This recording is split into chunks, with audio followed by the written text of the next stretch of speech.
Yes, honey. Yes, mother is back. What is going down, everybody? How y'all feeling? Happy Saturday. Yes, yes, yes. We have so much to talk about. My God, my God. Ooh, First of all, I hope everybody's week was amazing. I hope that y'all were very booked and busy, honey, and very profitable this week. There has been so much going on. Thursday, I was so busy. I had to do a pre-record for y'all, but I wanted to make sure I got y'all something, especially with the Senate meeting on the Ali Act again. I definitely wanted to make sure I spoke about that because that is important. Because without that, some of the stuff that we are seeing right now is just gonna go blowing in the wind. So I definitely wanted to make sure that I at least discuss that, although I feel like, it might be a little too late for Oscar and Nick Ali. I mean, whatever, child, whatever. But before we get up into it, honey, let me see who all up in here. And then we're going to get into some news because, honey, we have a lot to talk about. So we ain't got time for no whole bunch of news. We ain't got time for no whole bunch of other common stuff. I'm just trying to get into the fuckery, okay? But let me see who is up in here so far. Let me see what is going on. Y'all make sure y'all smashing that like button. Now, I did have some people that was in my comment section trying to bite me, honey, under my Alicia Baumgardner and Caroline Dubois video, honey. So I hope they are here tonight. And when I drop that link, make sure you are making yourself known, honey. Come click it and talk to mother. I hate for you to catch carpal tunnel, so come run your mouth. Yes, sir. Okay, so hey, all things, baby. How you look at my brother? Hey, Kim, big old teddy bear. Oh, Crush, what's up, baby? Hey, Steve Mega, how you doing? Lee, my boy, what's up? I responded to your email too, Lee. I hope you saw that. Hey, I don't know how to pronounce your name, baby. Oh, on the money line. Hey, baby, how you doing? Bones, what's going on with you? Okay, I'm seeing some new people. Yes, honey, mother is growing and glowing. Hey, Ishmael, how you doing? Daryl, I am so glad you here, honey, because you was one of them people in my comment section under my video trying to bite me. So when I drop that link, come talk to me, okay? Yes, yes, yes, yes, baby, yes. All right. Well, I said hello to everybody that's here so far. Everybody else that come in, hey, hey, hey, whatever. We got stuff to get into, baby. My goodness, my goodness, my goodness. So y'all see the thumbnail. We're gonna get into that too. But I like to keep my community informed as much as I can anyway, because it has been a lot happening this week. So if I miss something, y'all let mother know. But we are going to get into the news because I gotta let y'all know what's happening in the community. Now, first things first. Now I don't know why this young man. I'm gonna make I'm gonna leave my comments so after I show y'all what I want to show y'all. So Diego Pacheco, 25-0, has replaced Jose Benavidez Sr. with Buddy McGirt. Okay, this comes after his decision over Kevin Lisaccio. Okay, last December. Now we all know that even though he won that fight, he ain't looked that great, right? Like we saw that. He ain't look all that. But he has decided to, switch it up a little bit, get a different trainer. He's looking to, I guess, enhance his footwork, work a little bit more on his distance control, things like that. So he has sought the training of Buddy McGirt. Let me say this, right? I've been seeing like a lot of that lately, and to me, it's really nothing wrong with that because I'm gonna play a snippet too of Brian Norman Jr. because we know that he switched trainers, right? And I really don't feel like there is anything wrong with that to a certain extent, right? Like, okay, I'll take it back, right? To a little painful memory that some of us may have, where EJ left Derek James after, his loss to Terrence Crawford. And I feel like sometimes you just have to work on different things. Everything is not always warranting a change. Like sometimes I feel like these boys are so quick to like just switch it up. You know what I'm saying? And sometimes the trainer that they have, may not be able to provide them with all the tools that they need to go to the next level. And that's understandable too. But so I just feel like sometimes it's like sour grapes and they feel like I lost because of you and stuff like that. And I don't really know if that's necessarily the case all the time. In certain situations, I'm sure it can be, but listen, they can't train your chin. You know what I'm saying? They can't train you to take directions. I mean, you're supposed to be listening to them. This is what you're paying them for. Some of them get in there and don't listen to the people that they pay to train them. I've seen it 1,000 times. You know what I'm saying? Look at Derek James and the Frank Martin fight, even though Frank probably wasn't gonna win anyway. But he was still like, listen, you not listening. You still on the ropes. You still doing this. You still doing that. They sometimes they just don't listen, you know. So I don't know. Not to say that, Benavidez Sr. is a bad trainer, because I'm sure he's not. You know what I'm saying? But Diego Pacheco, for whatever reason, decided that he needs to make a change. And so we will see how he looks moving forward with his new change selection. Okay. And we know it's going to take a couple fights for them to gel together. You know what I'm saying? Because that's also an adjustment period, right? When you have a new trainer, you have to make an adjustment period. So we'll see how he does with that. But yes, he is looking to make a change, honey. And so that is what he did. He said, see you later, Benavidez. But before he was saying, I've heard that before anyway, though. I think I heard that a while ago, that he was looking to, make a change. So I'm guessing that he's decided on Buddy after I don't know if he spoke with a couple other trainers. I remember I seen, Brian Norman trying out new trainers. So who knows? That just may be the best fit for him right now. But we won't know until he get in that ring with his next opponent and see what he's been working on with Buddy, and we can go from there. Now, good news. Well, I don't know. This news gives me anxiety, so I'm just going to go ahead and put it on right on out there.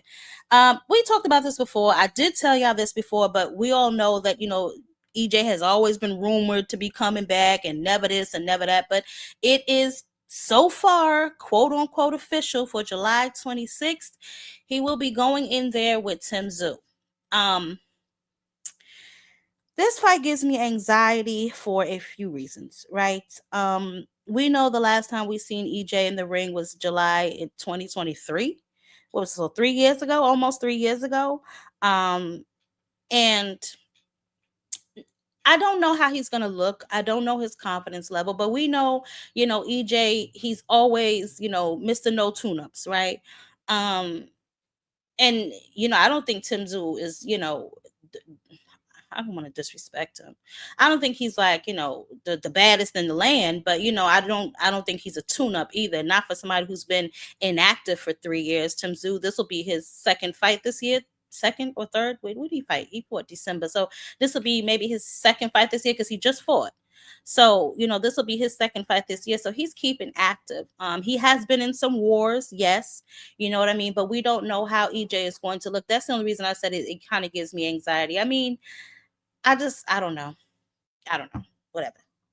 We'll see. We'll see who, he decides, because I couldn't find out who he was training with. If somebody knows, let me know. I don't know if he's made it like a definite trainer. I know I've seen him like working out with Brian Norman before, and maybe he's over there with Silas and all of them. I don't know, but we'll see. I guess we have to just see what happens. But it's set July 26th, so that's what we got. EJ will be back in the building, so that's another player back at 154. And we're gonna get into some 154 drama too. I'm so excited with my 154. Now, this, y'all. Okay. Canelo Alvarez is possibly fighting the winner of Resendez and Munguia, right? As his next move. We all know that he's scheduled to fight and Billy in September. And then he has one more fight, if I'm not mistaken, underneath Turkey Al-Sheikh, right? Because he signed a 4-fight deal. The first one was William Skull. The second one was, as we know, Terrence Crawford. Now he's going into the Billy fight. And then the last one, I'm assuming, which will be his last one, will be either Resendez or Munguia, right? Whoever wins that particular situation. We're gonna circle back to Canelo in just a second, because I wanna play something that I found funny anyway. I don't know if y'all gonna find it funny, but I found it funny. But something else that I also found funny, and I couldn't stop laughing when I read it. Richardson Hitchens is now rethinking his Zuffa move. Mr. Hitchens has possibly come down with the case of the regrets, right? He's questioning whether his new situation with Zuffa will allow him to be champion again, right? Well, it allowed him to be champion, but his path is unclear, and we know why his path is unclear, right? First of all, Zuffa doesn't really have a big stable over there, right? He's going to be moving up to 147, which is something I felt he could have done over here and possibly got the Haney fight. But then who's going to pay for it? Like, I get all that stuff, right? Like, I guess, under the advice of his management, Keith Connolly, they decided that Zuffa was the best option for him. But now he is beltless. And let's be honest, Richardson Hitchens, although I think he is a good boxer, there's no razzle dazzle there. You know what I'm saying? So he is a guy that needed the belt to push forward in a division, or even as a leverage, as leverage at a negotiation table.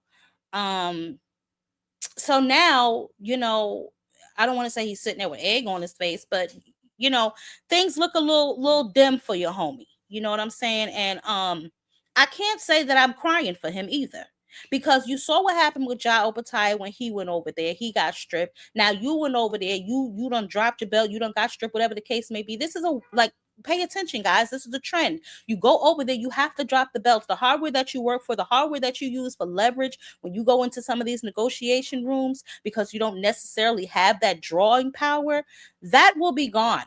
If you decide that you want to go over to Zuffa and get you a big bag, then cool. But just know this, you will be coming back without a belt. If you decide to come back, if they release you from a contract anyway, you will be coming back beltless. All right? You are going to have to depend on the kindness of one of these promoters to put you in a big fight, or you will be back fighting your way back to the top. And it seems like it's all for nothing. It seems like it's a waste of time. Y'all running in a big circle for what? It just seems silly to me. But who knows? Hey, DJ Baby. Hey, Sexy Kendra. Thank you, Lee. Didn't we tell him? Did we not tell him, y'all? Did we not try to tell him? I told Richardson Hitchens, Richardson Hitchens, don't go over there. Come here. Psst. It's me, Jab. I'm in the bushes. Don't worry about why I'm in the bushes. I got to tell you something. Don't take your ass over there. But he went anyway. So, it is what it is. I ain't crying for him neither, Lee. That's right. We're not crying for you. But I do want to let y'all know that it appears that, he may be having second thoughts about his situation. Okay? I don't know what he got going on with all of that, but it appears as though the young man may be feeling some type of way. Well, y'all y'all saw when I put this up, right? Mauricio Suleiman, about the fee. I'm gonna play the video because I did watch him on Akam Barak. Baby, was it just me, or was he big mad? Was it just me? Oh man, I got such a kick out of that thing. I said, Mauricio, first of all, he been out here doing his little interview thing, honey. He is. Shout out to Mauricio Suleiman, man. But check it out. That he didn't pay sanctioning fees for the Majamor fight as well? Yes. But so how does this work? Before you fight, is there a contract you sign saying I'm going to fight for this designation, this title, and I'm going to pay the 3% or the 300,000, whatever it is? Does he have to sign anything beforehand, or is it an unwritten policy? No, there are contracts. Once as a promoter you submit and you get the sanctioning, the rules are there. Right. And boxing has been there forever. It's not something new. He has been a champion 12 years. Yeah. It's not something new. Ciao. Y'all remember back around the Canelo fight, this whole thing imploded when, basically Crawford said, I ain't paying you jack. I paid the rest of the sanctioned bodies when I felt like it, and you the only one that want 300.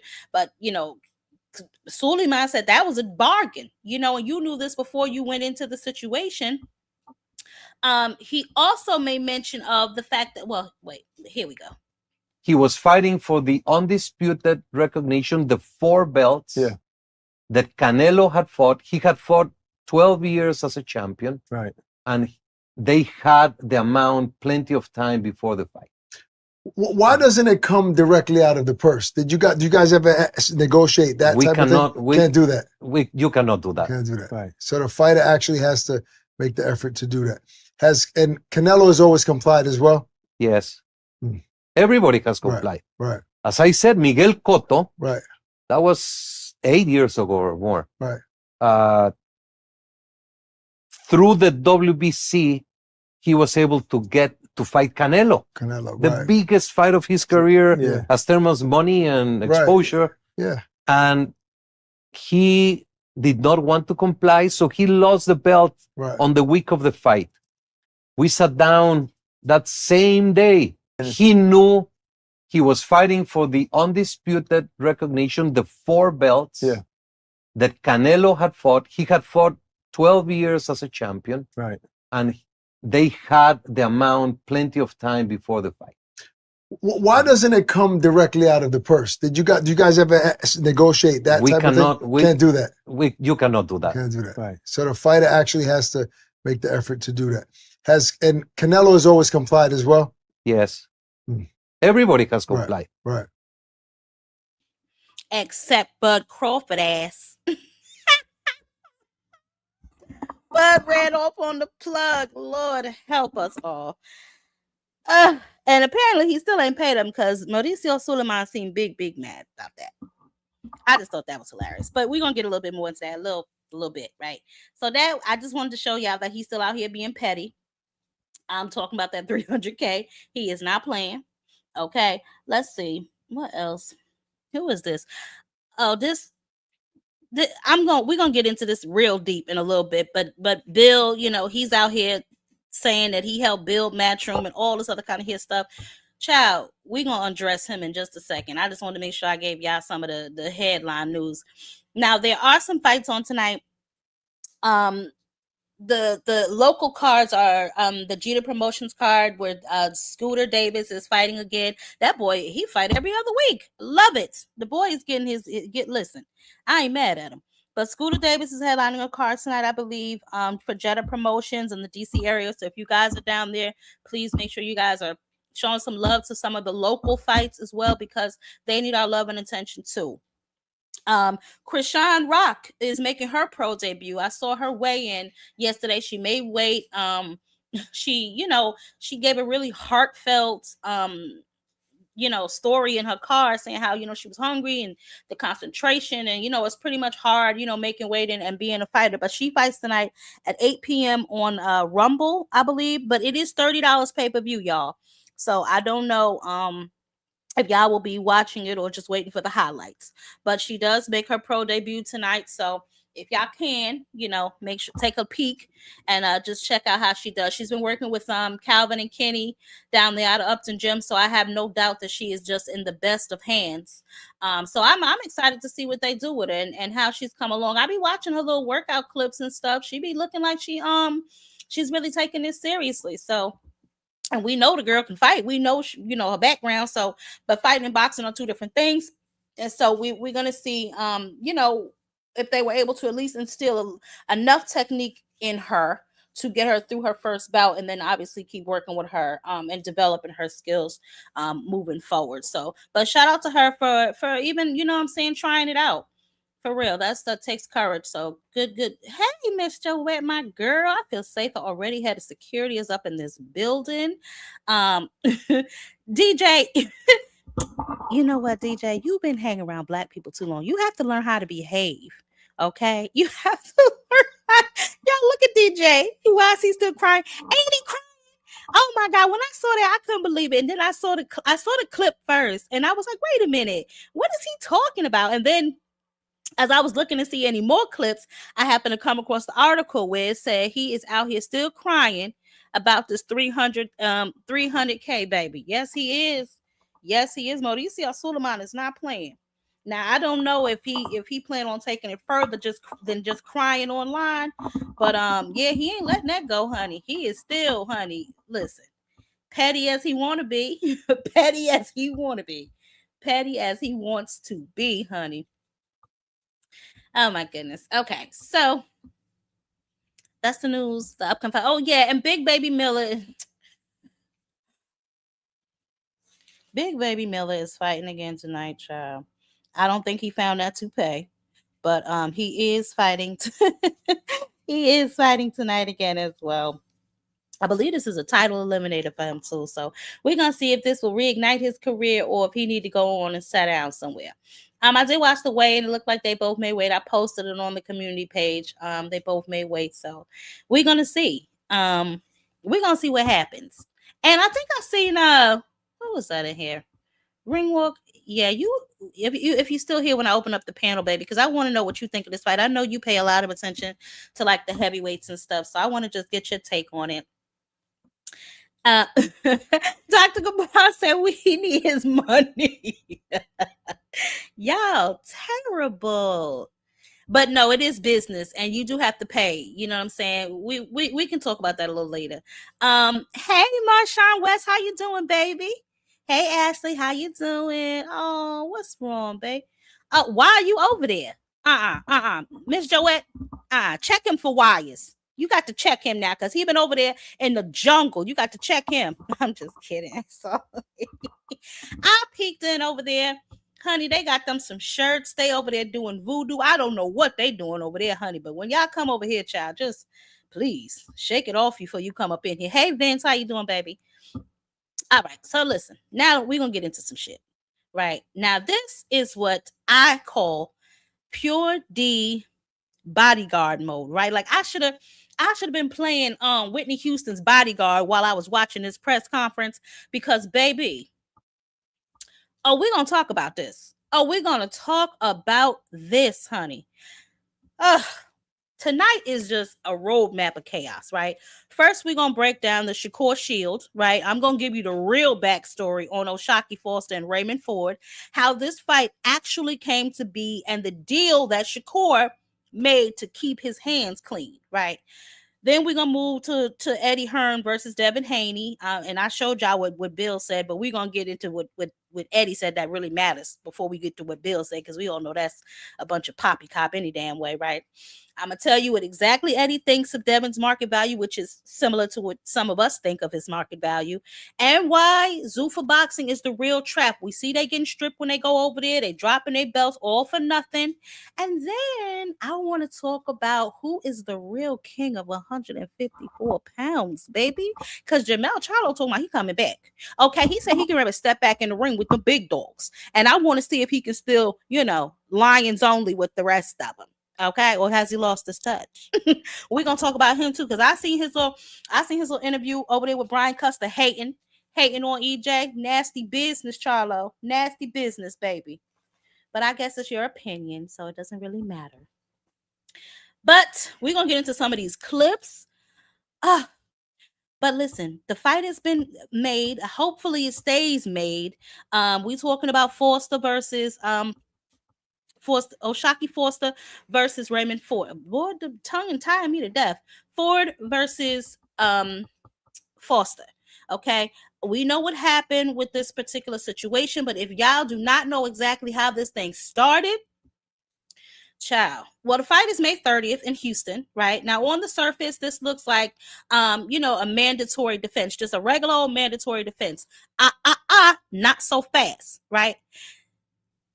A lot of people think Raymond Ford earned his way to the front of the line and Foster is just doing his job. But baby, over here on Jab Queen Boxing, don't we know better? Oh, we know better. Okay, we know how this thing came about. Now, I'm going to play this little clip here, and then we're going to get into a little bit more of it. He said, give my son an opportunity, and then I'll fight you. Or he said, if you don't, I won't fight you. So, we looked at our options, and then it was a lot of people, a lot of interest in this fight. Yeah. So, to make the storyline great, might as well beat up the son, then, go see the pops. Yeah. If after this fight, when I crush his man's, if he say, oh, well, I'm not coming back down to 35, you got to meet me. I'll jump 35 and go to 40 just for him. Yeah. So, ain't no way to run. Yeah, ain't nowhere to run. He not no big 40-pounder, 47-pounder, so it ain't nothing.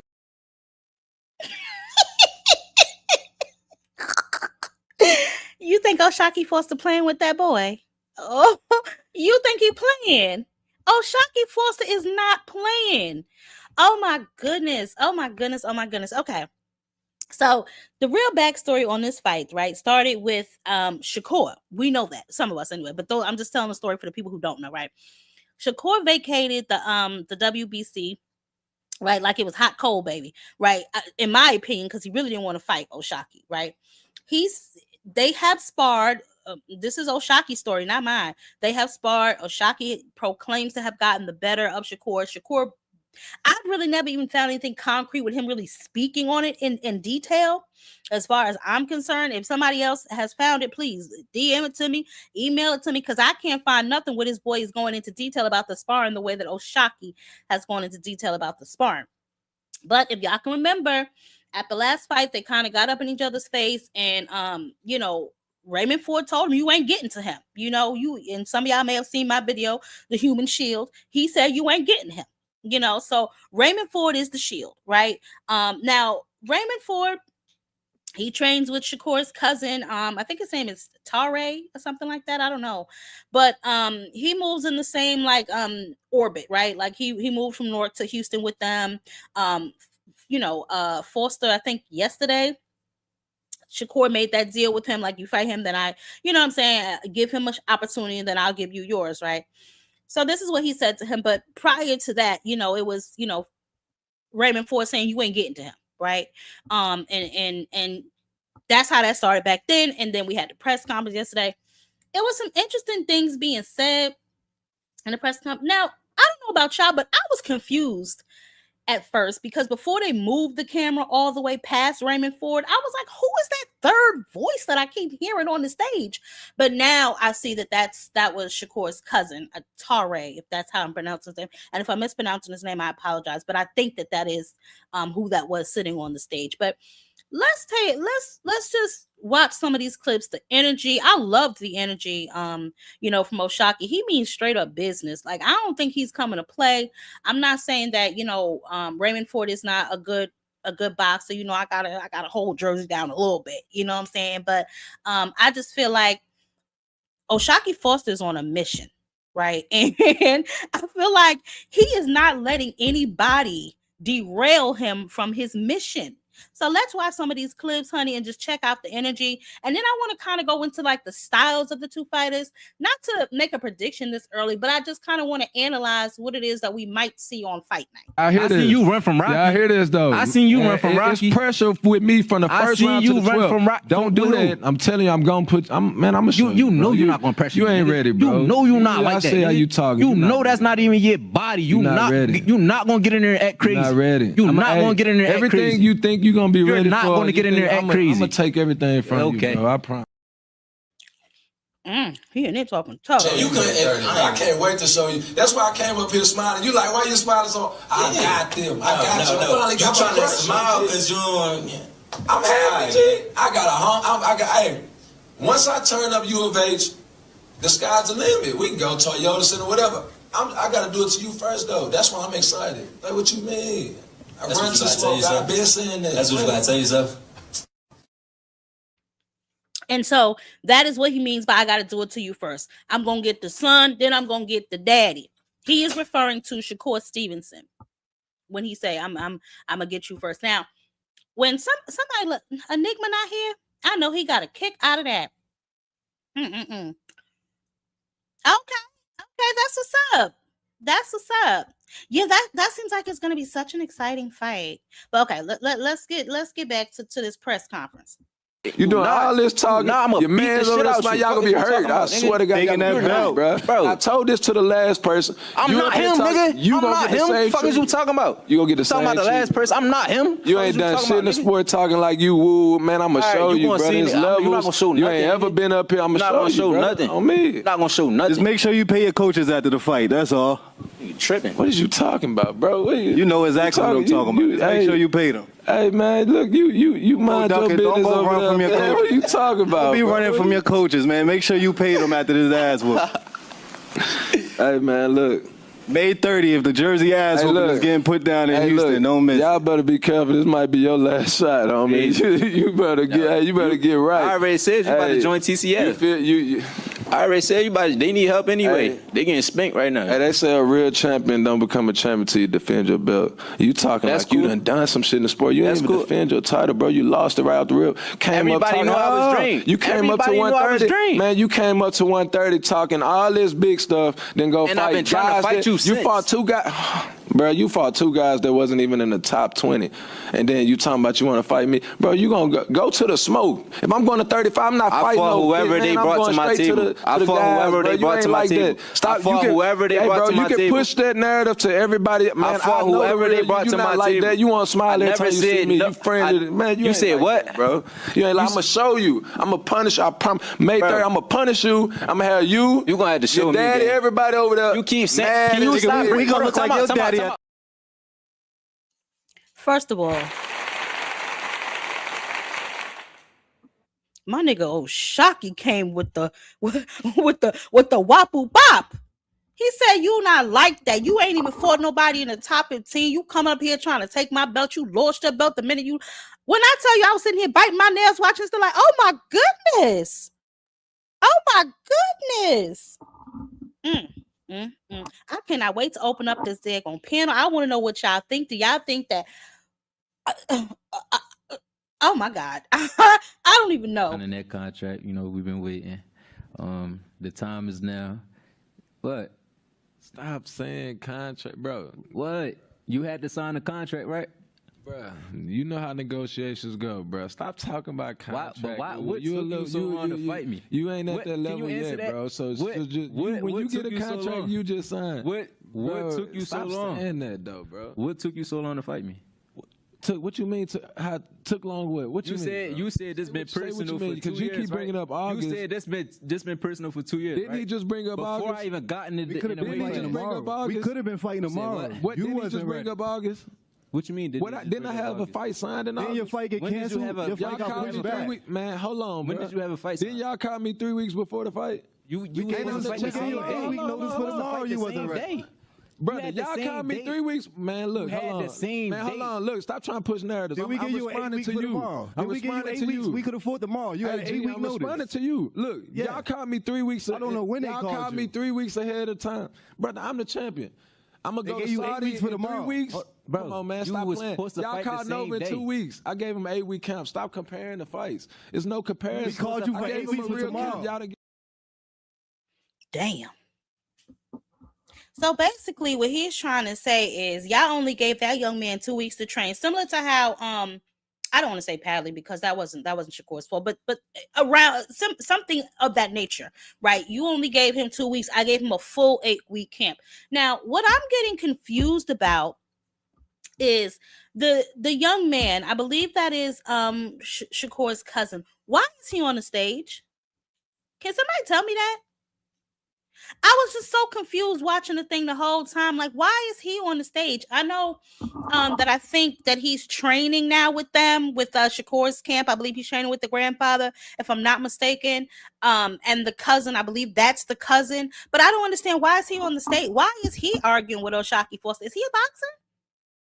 I just have so many questions about that whole situation because it's like, I could barely understand what they were saying because he was kind of like in the mix of it too. What's going on? Oh, shout out to the $10 cat. Shout out to the $10 super chat. Oh, I appreciate you, baby. Keep cooking content being put. Thank you so much. Yeah. So that's who I thought that was. If I'm pronouncing his name, it was Tyree Stevenson. That is Shakur's cousin, right? But I can't understand, why is he on the stage? Oh, okay. That's his coach. Okay. Thank you. That makes sense, I guess. But I don't understand why he was arguing harder with Oshaque than Ray was. I just couldn't hear him after a while. I'm like, wait, who was he talking to before they turned the camera? Because he kept saying, I'm responding to you. I'm responding to you. I'm like, well, who the hell else would he be responding to? Eddie just sitting up there with a big ass grin on his face. So I couldn't understand who he was talking to. But now, yeah, that's what I'm saying. Tag team. And it was ridiculous. But okay. So let's just from my point of view, I wanted to kind of like just look at the styles, right? Because this is what's going to separate the truth from the hype train, right? Oshaque Foster, he is a slickster. We saw him in his last fight. You know, he basically beat Fulton with nothing but a jab. You know what I'm saying? He is defensive. He can switch his stances. He definitely can control the distance.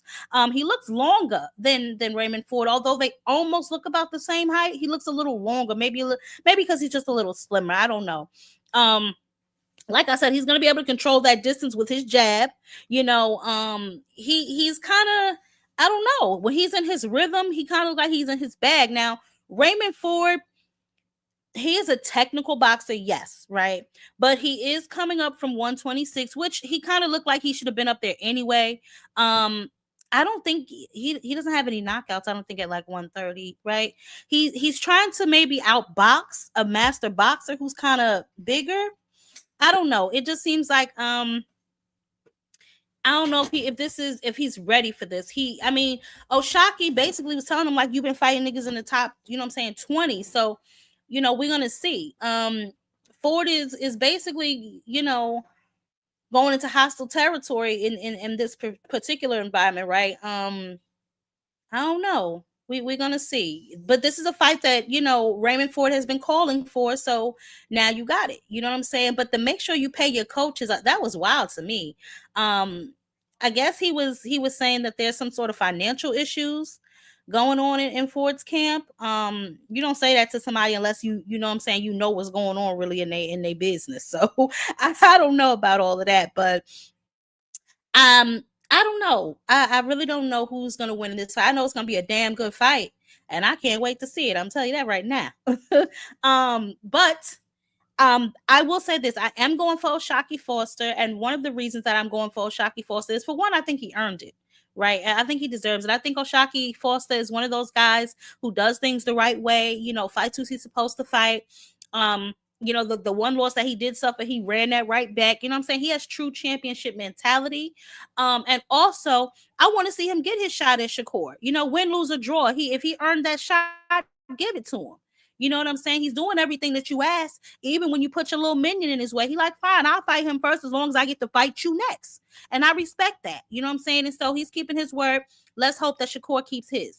You know what I'm saying? And yeah.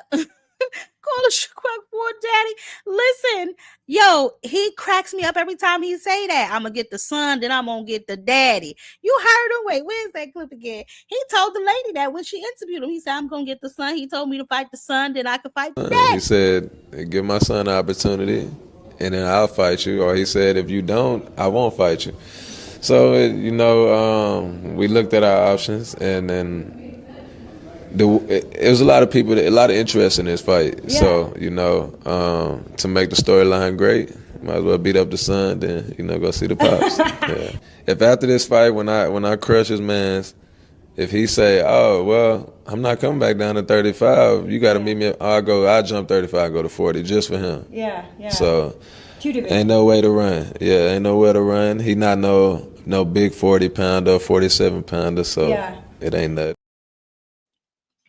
Listen, it's looking like it's getting a little sticky, okay? For this situation, it's starting to heat up.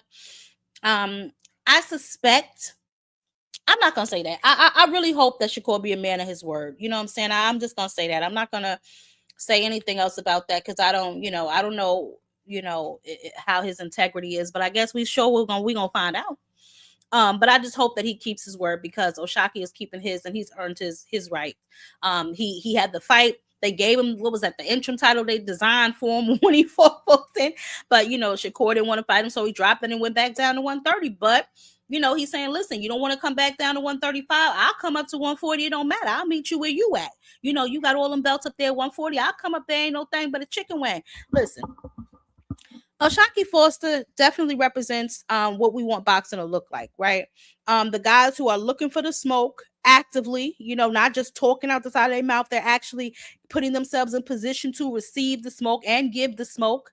So shout out to Oshaque Foster. I'm definitely rooting for him, and I cannot wait until that fight. I believe it's going to be an epic event. So definitely shout. Yes, he is. Yes, he is. He is on his helmet. Listen, they are on his helmet. Hey, Dragon Assassin, how you doing, baby? Yeah, they on his helmet. Listen, the walls is closing in on you, boy. Hey, Des, how you doing, baby? Y'all make sure y'all smash that like button as y'all are coming in the building, please. I want to make sure the likes are congruent with the viewership so people know we over here, honey. Y'all don't have to come out the bushes if y'all don't want to, but please make sure you smash the like button, okay? Now, back to Oshaque Foster and Raymond Ford. Now, I'm pretty sure that I know Shakur is over there training with him. I'm sure the grandfather's over there. They bringing out the whole Avengers team for him. You know what I'm saying? Because I do not suspect that Shakur wants to have to honor that bet or wants to have to honor that deal in the event that Oshaque comes out successful. I would hope that he would just be a man of his word and just honor it, because as of right now, you run around here chasing Maratala, but you know, we don't know really which way is up with that. I'm hearing some whispers about you and Devin, but that means you have to go up to 147 because I don't believe Devin is going to do a catch weight. And we can get on Devin in just a minute. But I wanted to make sure that I really did, you know, acknowledge and shout out to Oshaque Foster and Raymond Ford. You know, their press conference was pretty entertaining. It was extremely lit, from my opinion. I enjoyed it thoroughly, honey. I was sitting there cracking up the whole time. But I will say this. I noticed that Oshaque did not come to play. You know what I'm saying? What, did I play this one yet? Contract, you know, we've been waiting. Oh, yeah. He's something about signing a contract, child. You doing all this talking? Nah, I'm a your man's over there, y'all gonna be hurt. I swear to God, y'all gonna be hurt, bro. I told this to the last person. I'm not him, nigga. You I'm not him. What the fuck is you talking about? You gonna get the same talking about the last person. I'm not him. You ain't done shit in the sport talking like you woo, man. I'm gonna show you, bro. There's levels. You're not gonna show nothing. You ain't ever been up here. I'm gonna show you, nothing. On me. Not gonna show nothing. Just make sure you pay your coaches after the fight. That's all. You tripping? What is you talking about, bro? You know exactly what I'm talking about. Just make sure you pay them. Hey man, look, you mind your business. Don't go run from your coaches. What are you talking about? Don't be running from your coaches, man. Make sure you pay them after this ass whoop. Hey man, look. Does he usually get up there with Ray Ford and pop shit like that? Because that's the first time I've seen him like actively. I've seen him in videos. Now that I'm looking at his face again, I've seen him in their training videos, but I've never really heard him say much. This is the first time I'm actually hearing him like pop his trash and talk real crazy. So maybe he doesn't. I just don't pay attention to him. I always probably thought he was like part of the entourage. Probably I've seen him like with the pad works and stuff, and I knew that was Shakur's cousin, but you know, I really didn't know that he was you know, Ford's trainer. So or manager, or whoever he is, because I was very confused as to why he was sitting on that stage, if I'm being honest with y'all. If I'm just gonna keep it a stack, I was very confused as to why he was on that stage. But I want to go back to something that we talked about earlier when I mentioned Richardson Hitchens, and I mentioned how you know, he's having second thoughts, and he's you know, now wondering what his path is going to look like at 100 and what is he now, 47 over there underneath the Zuffa. There was someone else also that went over there with him, as we know, Edgar Berlanga. But Edgar Berlanga did an interview recently, and I want to say something about some of these guys. And I don't know if whose fault it is, right? And I don't like, I for a long time have blamed Mayweather, right? Because he glorified, like, you know, the 50-0, which he earned towards the end of his career. He might have did a little bobbing and weaving, but he earned it because his resume was fire. Right. But I think that they paid a little too much attention to Money May and should have paid a little more attention to Pretty Boy Floyd. Right. Because sometimes when they lose or things don't go their way, they just sound like cry babies. Right. So here's Edgar Berlanga. Here he go again with this glove gate, chow, or rap gate, whatever he got going on, still telling this damn story. I said, that guy's easy work, man. I promise you. On God, he's easy work. You know what I'm saying? When we run it back, we're going to run it back the right way. You know what I mean? We're going to make sure that none of that shit's going down like that. You know what I mean? And we're going to kill him. We're going to crush him. You know, he know he can't fuck with me. He know, bro. He know, man. He know he can't fuck with me. He know he can't. And I was winning that fight.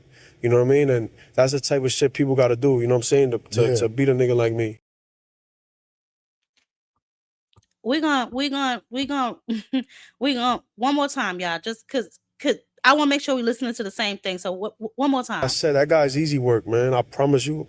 On God, he's easy work. You know what I'm saying? When we run it back, we're going to run it back the right way. You know what I mean? We're going to make sure that none of that shit's going down like that. You know what I mean? And we're going to kill him. We're going to crush him. You know, he know he can't fuck with me. He know, bro. He know, man. He know he can't fuck with me. He know he can't. And I was winning that fight. You know what I mean? And that's the type of shit people got to do. You know what I'm saying? To beat a nigga like me. So I just want to make a couple.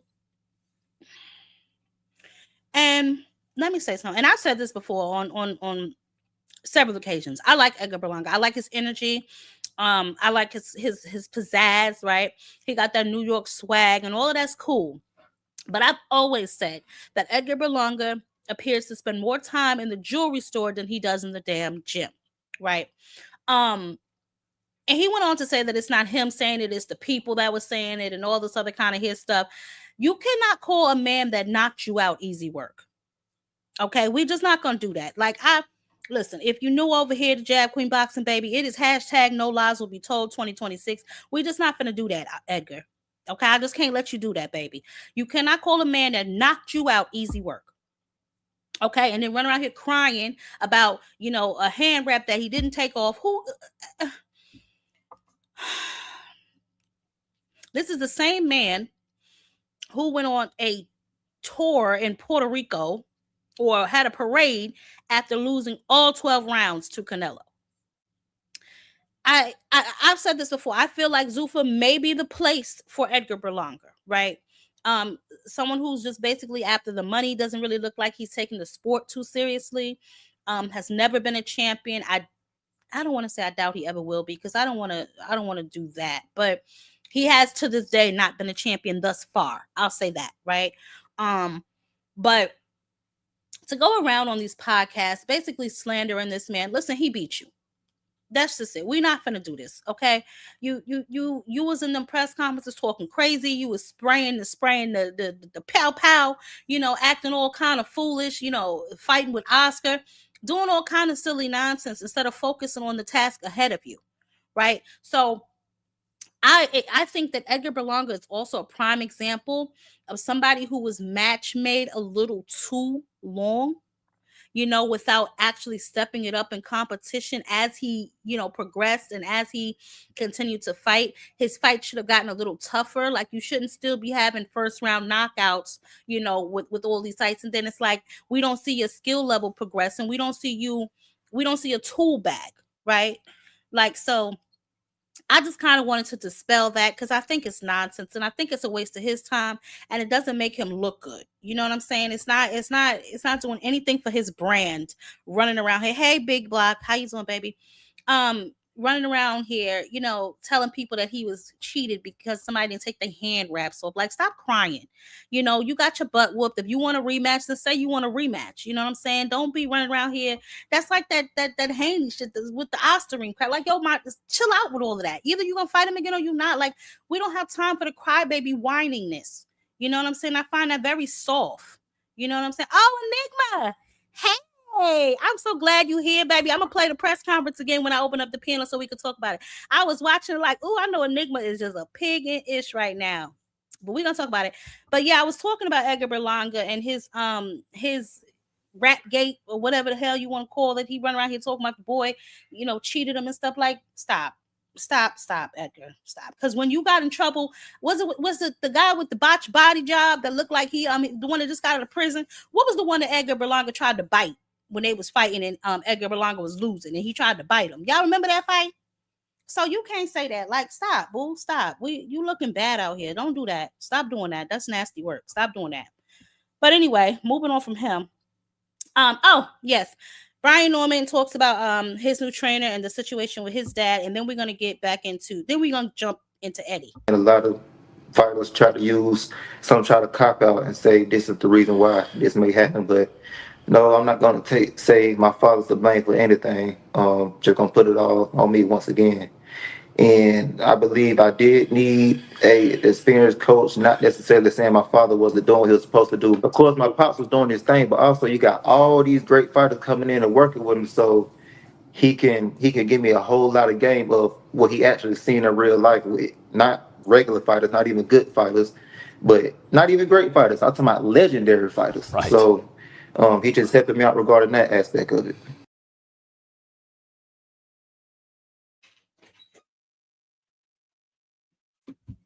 So I think that he's very, like I said, I'm glad that he's aware. He's not blaming, his dad. He just recognized that maybe he needs to reach out and seek outside, assistance, which is the same thing I said about Diego Pacheco. It's nothing wrong with that if you feel that way. You know what I'm saying? If you feel like you want to go to another level and you feel like you may need to seek outside help. I mean, hell, the Haneys do it all the time. Every time I look up, Devin training with somebody new, so it's nothing wrong with that if you're doing it for the right reasons. But, I just wanted to show y'all the comparison between him and Edgar Berlanga, what somebody who's in denial looks like versus somebody who is, fully aware of what's taking place and what needs to happen to move forward and be successful. That's the only reason I brought that up, because Edgar Berlanga, he out here tripping. I don't know what he got going on, honey.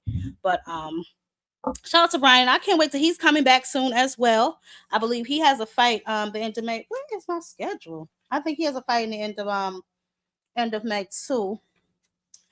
Against Wagner or Wagger, something like that. But he'll be back, and I can't wait to see how he looks under his new trainer as well. And maybe I'll try and get him back over here to see how he's been doing. But moving on, we off of Fantasy Island, honey, because T.O. and Deny. Yeah, that wasn't T.O., baby. That was Edgar Berlanga, but T.O. is too, baby. Yeah, but that was Edgar Dodge, baby. That was Edgar over here lying. Listen, just one more time, y'all. We're gonna move on. One more time. I said that guy's easy work, man. I promise you. On God, he's easy work. You know what I'm saying? When we run it back, we're gonna run it back the right way. You know what I mean? We're gonna make sure that none of that shit's going down like that. You know what I mean? And we're gonna kill him, we're gonna crush him. You know, he know he can't fuck with me. He know, bro, he know, man. He know he can't fuck with me. He know he can't. And I was winning that fight. You know what I mean? And that's the type of shit people gotta do, you know what I'm saying? To beat a nigga like me. You see what I'm saying? You see what's going on, y'all? We have to stop this. We have to make sure that we're living in our truth. Okay? We have to make sure we live it in our truth. You know? My. Moving right along, honey, because Edgar is crazy, baby. That is denial at its finest. And I don't know who was responsible for this. Is it his wife, honey, or himself? I don't know, child. But let's get on with it, right? So let's listen to Eddie Hearn, right? Well, first he's gonna talk. I want y'all to hear what he says about AJ and his possible fights with Tyson Fury. He said, like, why are you giving him a comeback fight? What's the point with this? Is already too far gone, AJ and Fury. You know what? All these people have got all these fucking brilliant ideas. Like, none of them know anything about what's going on, how someone's feeling, what someone's going through, the injuries that they've received, the conversations with the training team and the camp. I don't make the decisions like this. We will sit down with a training team. We'll sit down with Anthony Joshua, but mainly the training team. And I'm sure they won't mind me saying it. A lot of this was direct, a lot of this has come through Alexander Usyk. He was part of these conversations. And the conversations were, absolutely he's having a comeback fight. Like, it wasn't even like, hang on a minute, because he could have probably made more money to go straight into the fight. But they're like, no way. Like, he's just come out of this. He was going to have the comeback fight, this fight anyway. Like, we're having this fight. We need to be 100% when we fight Tyson Fury. In body, mind. So, with all due respect to David Haye, he knows absolutely nothing. Like, you can give your advice, you can give your opinion, of course you can. But the reality is you haven't spoke to AJ, you don't know anything about his training, you don't know anything about his injuries, you don't know anything about what he's gone through or where he's at in his, right? He's got a new training team. We'll do what's right for Anthony Joshua.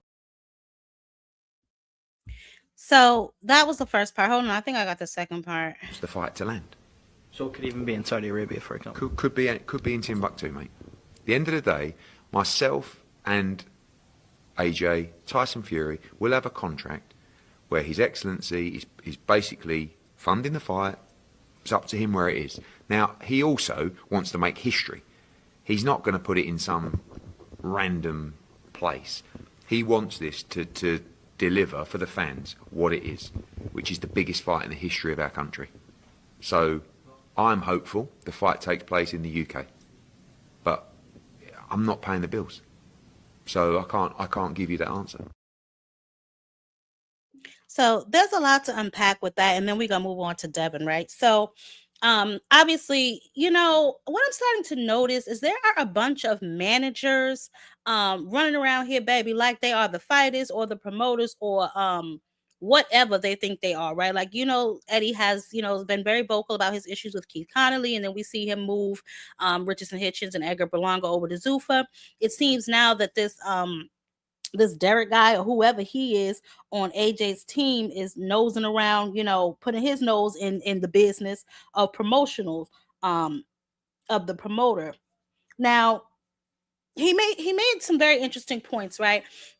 First, I said this before. I said AJ probably does need some sort of tune up because he did have a bad car accident where he lost 2 of his closest friends. You know what I'm saying? And he was badly hurt in that incident too. So of course they want to get him in there just to see how he's doing. And you're not necessarily always going to be able to tell that by sparring. You know what I'm saying? Because some guys, they may be taking it easy on you. Nobody want to beat you completely up in sparring when you're trying to get ready for a fight or trying to see if you're recovered. They're gonna damage you back up. You know what I'm saying? So there are things that probably will be telling in a fight that haven't revealed themselves maybe yet in training camp, or he wants to kind of just get in there and see where he is after such an incident. And then you heard the interviewer asked them, where will the fight be? Obviously, they don't know yet, but it was interesting to me that he said it will be of Turki Al-Ashik's choosing because Turki Al-Ashik will be the one paying the bill. Now, the interview was a little longer. They did go a little bit more in depth, but obviously, I wanted to get to the good stuff, the Devin stuff. But while I was listening, I was like, "Oh, this is okay." And if y'all remember last week, we talked about Turki Al-Ashik and in his appearance to be kind of scaling back on what it is that he will pay for in the sport of boxing, being a little more choosy what he opens up that piggy bank on. A lot of people got nervous when they saw his resolve with Live Golf, and started saying what's going to happen on boxing, and then he put out that whole press release that he's still making fights. I think he's more interested in the heavyweight fights than some of the lower weight classes. I know that I think this is a ring card too, though, the Forster card. I'm not really sure, but I do know that Tyson Fury and AJ will be paid by Turki Al-Ashik, like Eddie just said. It'll be on the zone, and then wherever else Turki decides to put it on, because Turki is going to be the one to pay for it. So he's very selective in the fights that he's picking and choosing, which brings me to my next subject. Why he ain't picked or chose a damn fight for Devin Haney yet? Devin Haney has been out of the ring since November, right? He fought on Night of the Champions, I believe that was, where he was on Benavidez's undercard.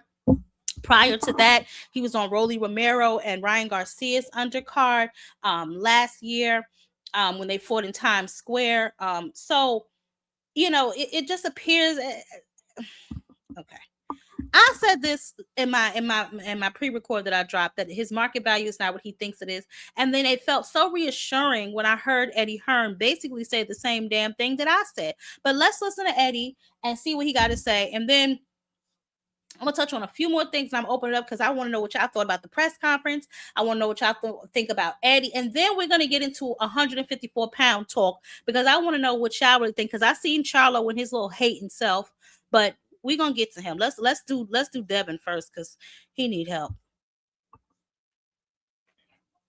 Nice. What did you make of him signing Richardson Hitchens and Edgar Berlanga?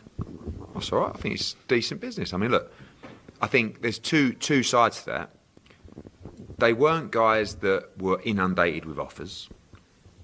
Edgar, I think it's a really good move for Edgar. Richardson, I think he's a little bit lost. I mean, I think he had some terrible advice about a year ago, cost him a lot of money. But now he's probably signed quite a lucrative deal. The problem is he's no longer world champion.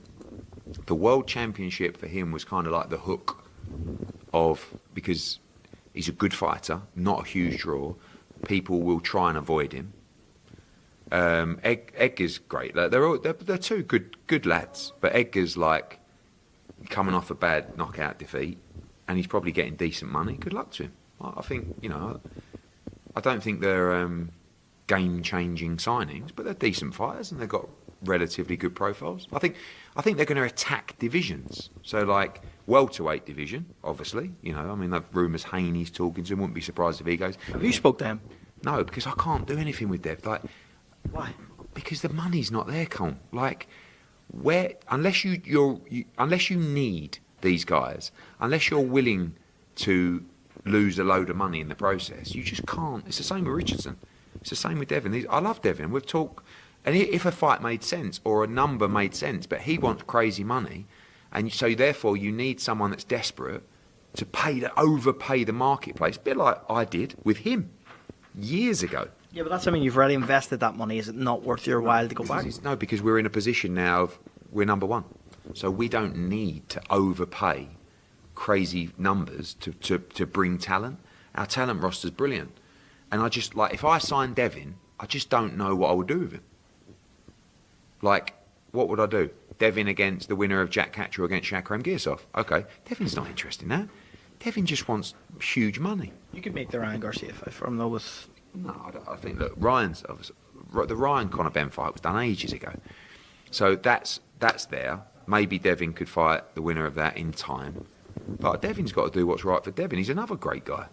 But I think, you know, if they're looking at divisions, cruiserweight was another one, right? Jai Opetaia, again, now, yeah, they signed Jai Opetaia, he lost his world title.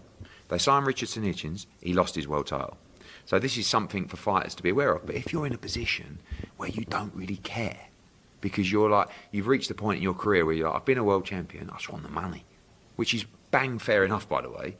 And if you're not interested in legacy and you're not interested in unifying the belts and becoming undisputed, why wouldn't you do it? Devin's been a 3-weight world champion. So he's not like necessarily tied to the belt. He's probably going, do you know what? If I get stripped of my belt, just give me the money. Edgar Berlanga, do you think he gives a fuck about what belt he fights for? So Eddie Hearns dropped some bombshells, right? And I wanted to let that play all the way through without interrupting it because I felt like it was important, right? The whole kind of conversation ties together from what I've been discussing all night with the whole Zuffa and the Edgar Berlanga and the Richardson Hitchens, and now we've arrived at Devin Haney, right? So he made a lot of valid points that a lot of people have been making for quite some time, that people have ignored, the Haneys themselves included.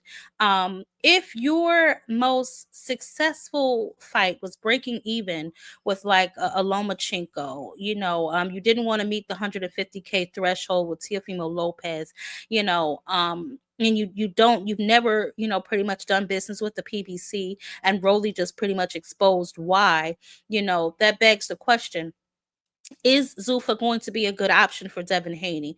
Originally, I said no, because, you know, Devin, his appeal, like Richardson Hitchens, is the belts, right? None of them are crazy, you know, fighters, no special effects, you know, and that's not to say that they're not good boxers. You know, it's just that there's no pizzazz there. There's no razzle dazzle. There's no, like Eddie said, you know, there's really nothing to turn a profit off of, you know, and this is not the first time that Eddie's come out and said that.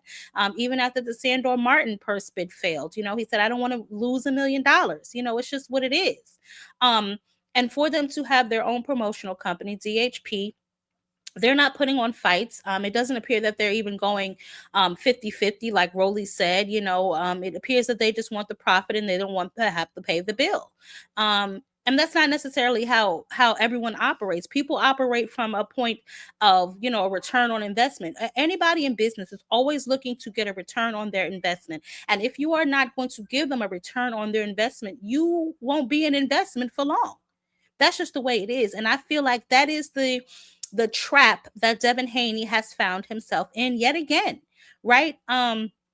Being a free agent is amazing if you know how to move and you know how to maneuver. And some will say, well, look, he's a 3-division champion or 4-division champion. You know, it looks like Bill has been moving him good thus far. He's been moving him good thus far, depending on the kindness of promotional companies. Once you leave a bad taste in these people's mouth and you think that these guys don't talk, are you crazy?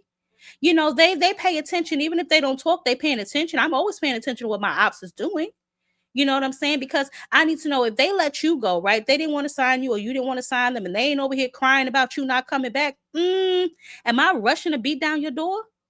You know, that's just like if you in a relationship, you got a girlfriend or a boyfriend, and you know they done had 17 boyfriends before you, and he done had 16 girlfriends before you, and he run around here like he just the bomb.com, and ain't none of these bitches want you back? Don't none of them want you back? I got to question if you really the bomb. You know what I'm saying? It's just not. It's not feasible. It's not a practical. And like he said, Devin. He said Devin's a good guy. He didn't sit up here and bash him. He's speaking from a straight up business point of view. If it don't make dollars, it don't make sense. That's just the way of the world. So the question is going to be now, what is Devin Haney going to do, right? Is he going to forfeit all of the belts that he's worked so hard to get and become these 3 and 4 division champions and go over to Zuffa for a payday? But once you're over there, what are you going to do once you're over there? Because nobody respects that Zuffa belt. People can say what they want to say about the sanctioning bodies and they're robbing people and, Suleiman is crying and all of that. But those belts come with prestige. Those belts represent history. Zuffa has not built that belt up yet. That belt, honey, let me tell you something. It's going to be a while, if ever, will that Zuffa belt mean something in the sport of boxing, right? Right now, these belts do. And if he goes over there, he's going to have to forfeit those belts, right? And then he loses any type of leverage to call out somebody on the side. We saw Richardson Hitchin. You went running over there to Zuffa. I want to fight Devin. I want to fight this one. I want to fight that one. Boy, you had your chance when you was over here. And now you got nothing that they want because you don't even have a belt anymore. So that is why Richardson Hitchin is over there questioning his life. These guys, I feel like they don't play these whole scenarios out in their mind before they make these rash decisions. They just looking at the money. And I get it. They have families to feed. So I completely understand that. But you have to make sure that your 1, 2, 3, 4, 5, 6, 7 step is lined up. You got a plan B, a plan C, a plan D. Because if not, you're going to be standing there scratching your head. Now, I will be interested to see how long Richardson Hitchens lasts over there, who he's going to be fighting over there, because they don't have many people. And the people that they do have over there, it's not going to draw enough eyes to build you up. You know what I'm saying? They can say what they want to say. Yeah, they want the money, but they also want the recognition. Don't let them fool you. So I don't know. It's just very interesting. I've been wondering ever since, the whole Rolly situation. I know I've been seeing stuff like, oh, he's going to rematch Ryan, he might fight Shakur. Like, he should have been rematched Ryan. You know what I'm saying? I truly don't believe that that's a fight that he wants. But that to me is going to give him his biggest payday, if we being honest. And he won't have to make a lot of moves. I know for whatever reason he was saying that, Ryan thinks he's the A side. Baby, he is. He is, baby. Let mother, if nobody told you, baby, let mother tell you. He is, baby. He was the A side in your first fight. Okay? He's the A side over you, baby, because you were on his undercard. Even after he cheated you last year, your very first fight back, they put you on his undercard. So that lets you know who the sport values over who. It's not a diss. It's not talking down. It's being realistic. You gotta be honest with yourself sometimes. This is the position that I'm in. These are the options that I have. What can I make shake? Now, if you want to be a big boy, you can wait and see who the winner of Xander and Boots is and call one of them out and move up to 154. See what happens there. I mean, just a suggestion, But I don't know. We'll see what Devin has going on moving forward. It's going to be very interesting to watch his moves. But speaking of 154 pounds, Mr. Charlo was on Brian Custer, The Last Stands, and he has some very interesting things to say. Well, first, I felt like he was hating. Let's hear him. It's between Tim Tszyu and Errol Spence because they're supposed to fight, from my understanding, in July. Who do you think wins that fight? I think Tim Tszyu win that fight. Tim Tszyu, huh?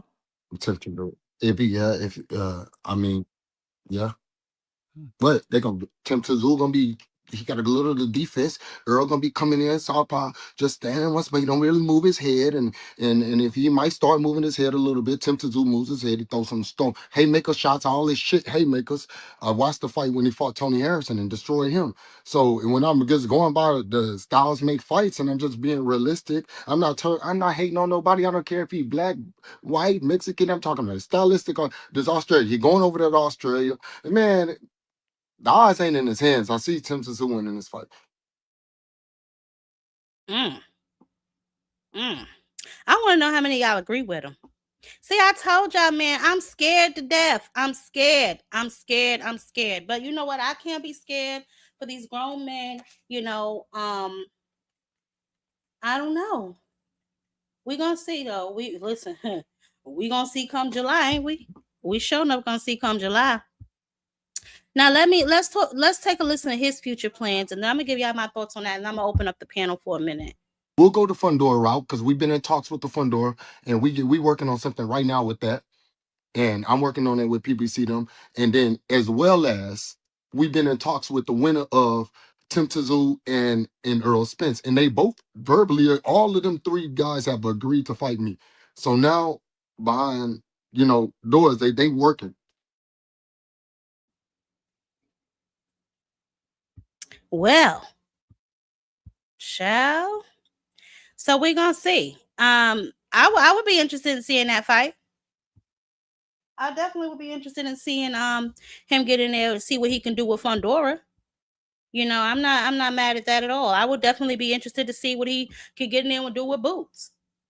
You know what I'm saying? Let's light it up. 154. We're gonna see who really run it. You know, June will be here sooner than you know. You know, we got Boots and Xander. It looks like he's looking to make Charlo is looking to make his way in the ring with Fundora. You know, it's a lot going on. We'll see when Virgil gets released from Golden Gates. You know what I'm saying? Who he come back and try and get some smoke with. Who else we got at 154? What is it? Bachran, is he about to fight some damn body? But I want to know who y'all think is the biggest problem at 154 pounds. Charlo back in the mix. We got Boots in the mix. Xander, Virgil, Fundora. I hope Keith Thurman goes somewhere and sit down. But who do y'all think is the biggest problem at 154 pounds? It looks like things about to start heating up. Seriously. Oh, stop. What? Who you talking about? Y'all still glazing the sprint half a decade later. You know what? I'm gonna get you. Yeah, I want to see what he's working with too. Oh, that's an interesting take. I don't know. Off the couch, baby?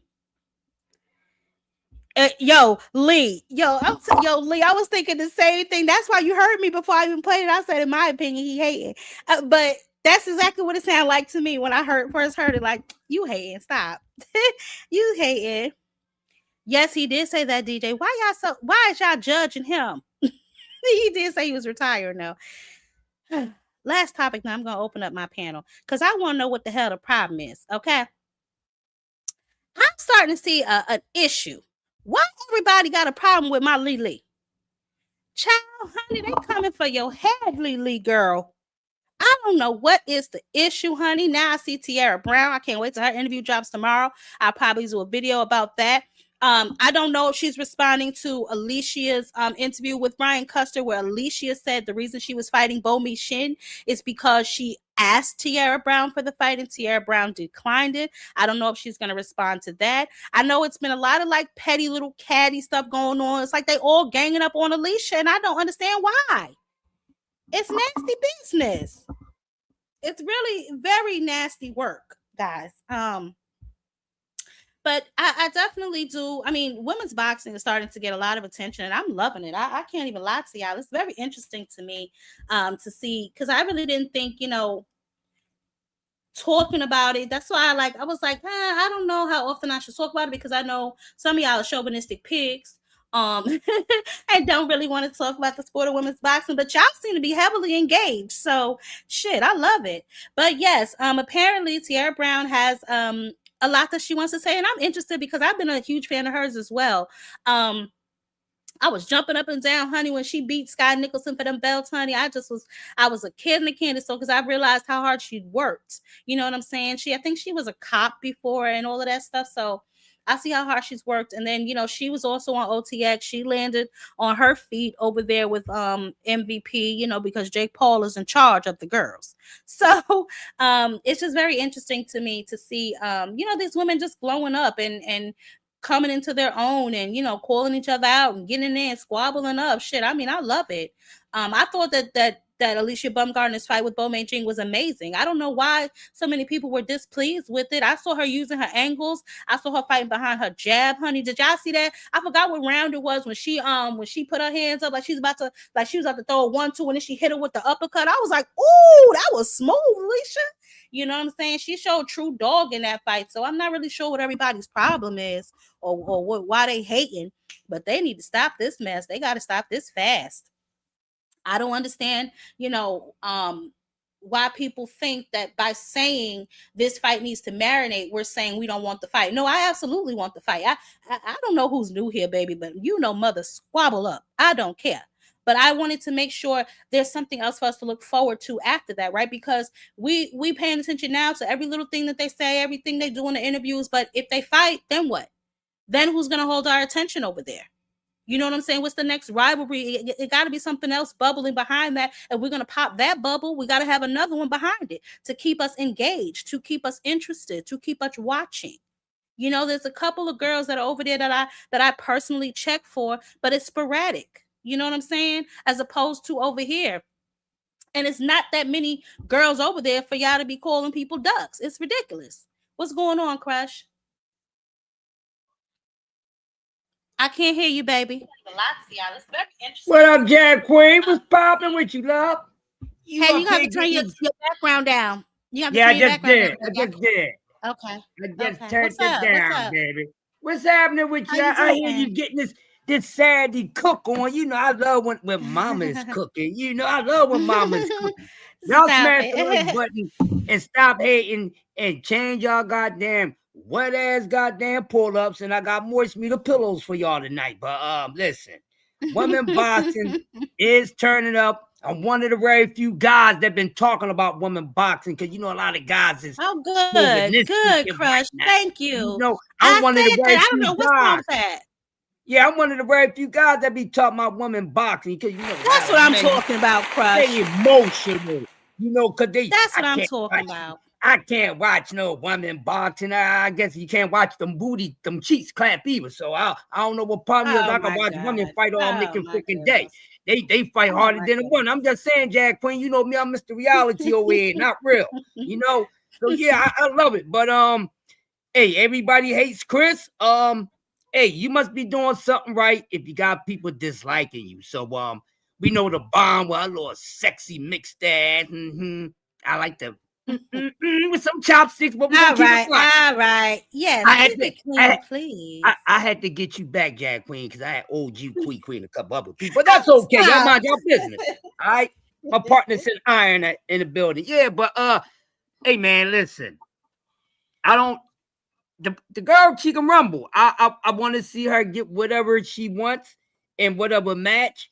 But honestly, a couple people asked me, do I think her going for the big bag against Serrano, is she really like trying to, elude my girl Caroline a little bit?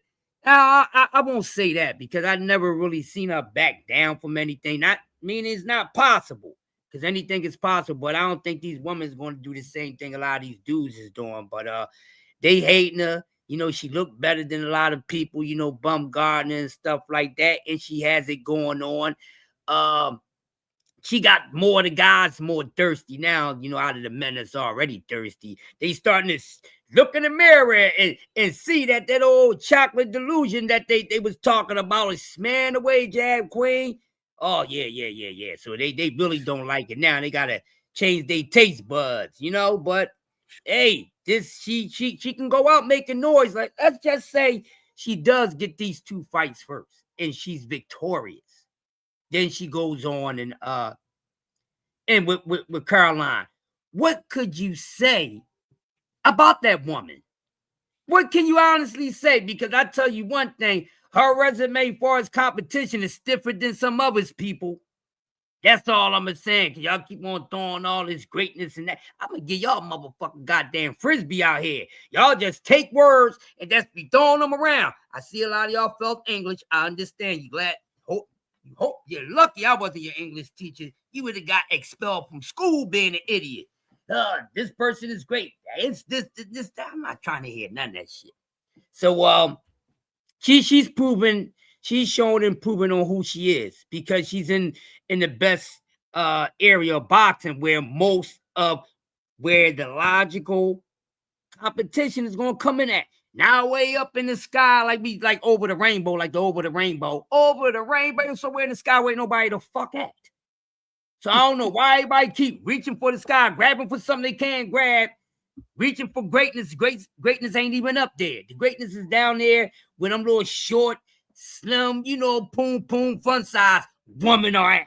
That's why she gotta come back down and, she calling people up to weight classes and all that. So if y'all gonna talk about who's daring to be great, who's really going out there for a challenge, I think y'all need to just take y'all little dusty ass balls, put them in an ice bag, because nah. And it don't look like it's really going to get there. And I'm thinking about another 2 years, we ain't going to even be caring about Clarissa Shields because she really don't have much left. See, people, that's why you got to control your weight, control your metabolism, and all these other habits that you have. Because she really has nowhere to go. But them little smaller women, they can move around.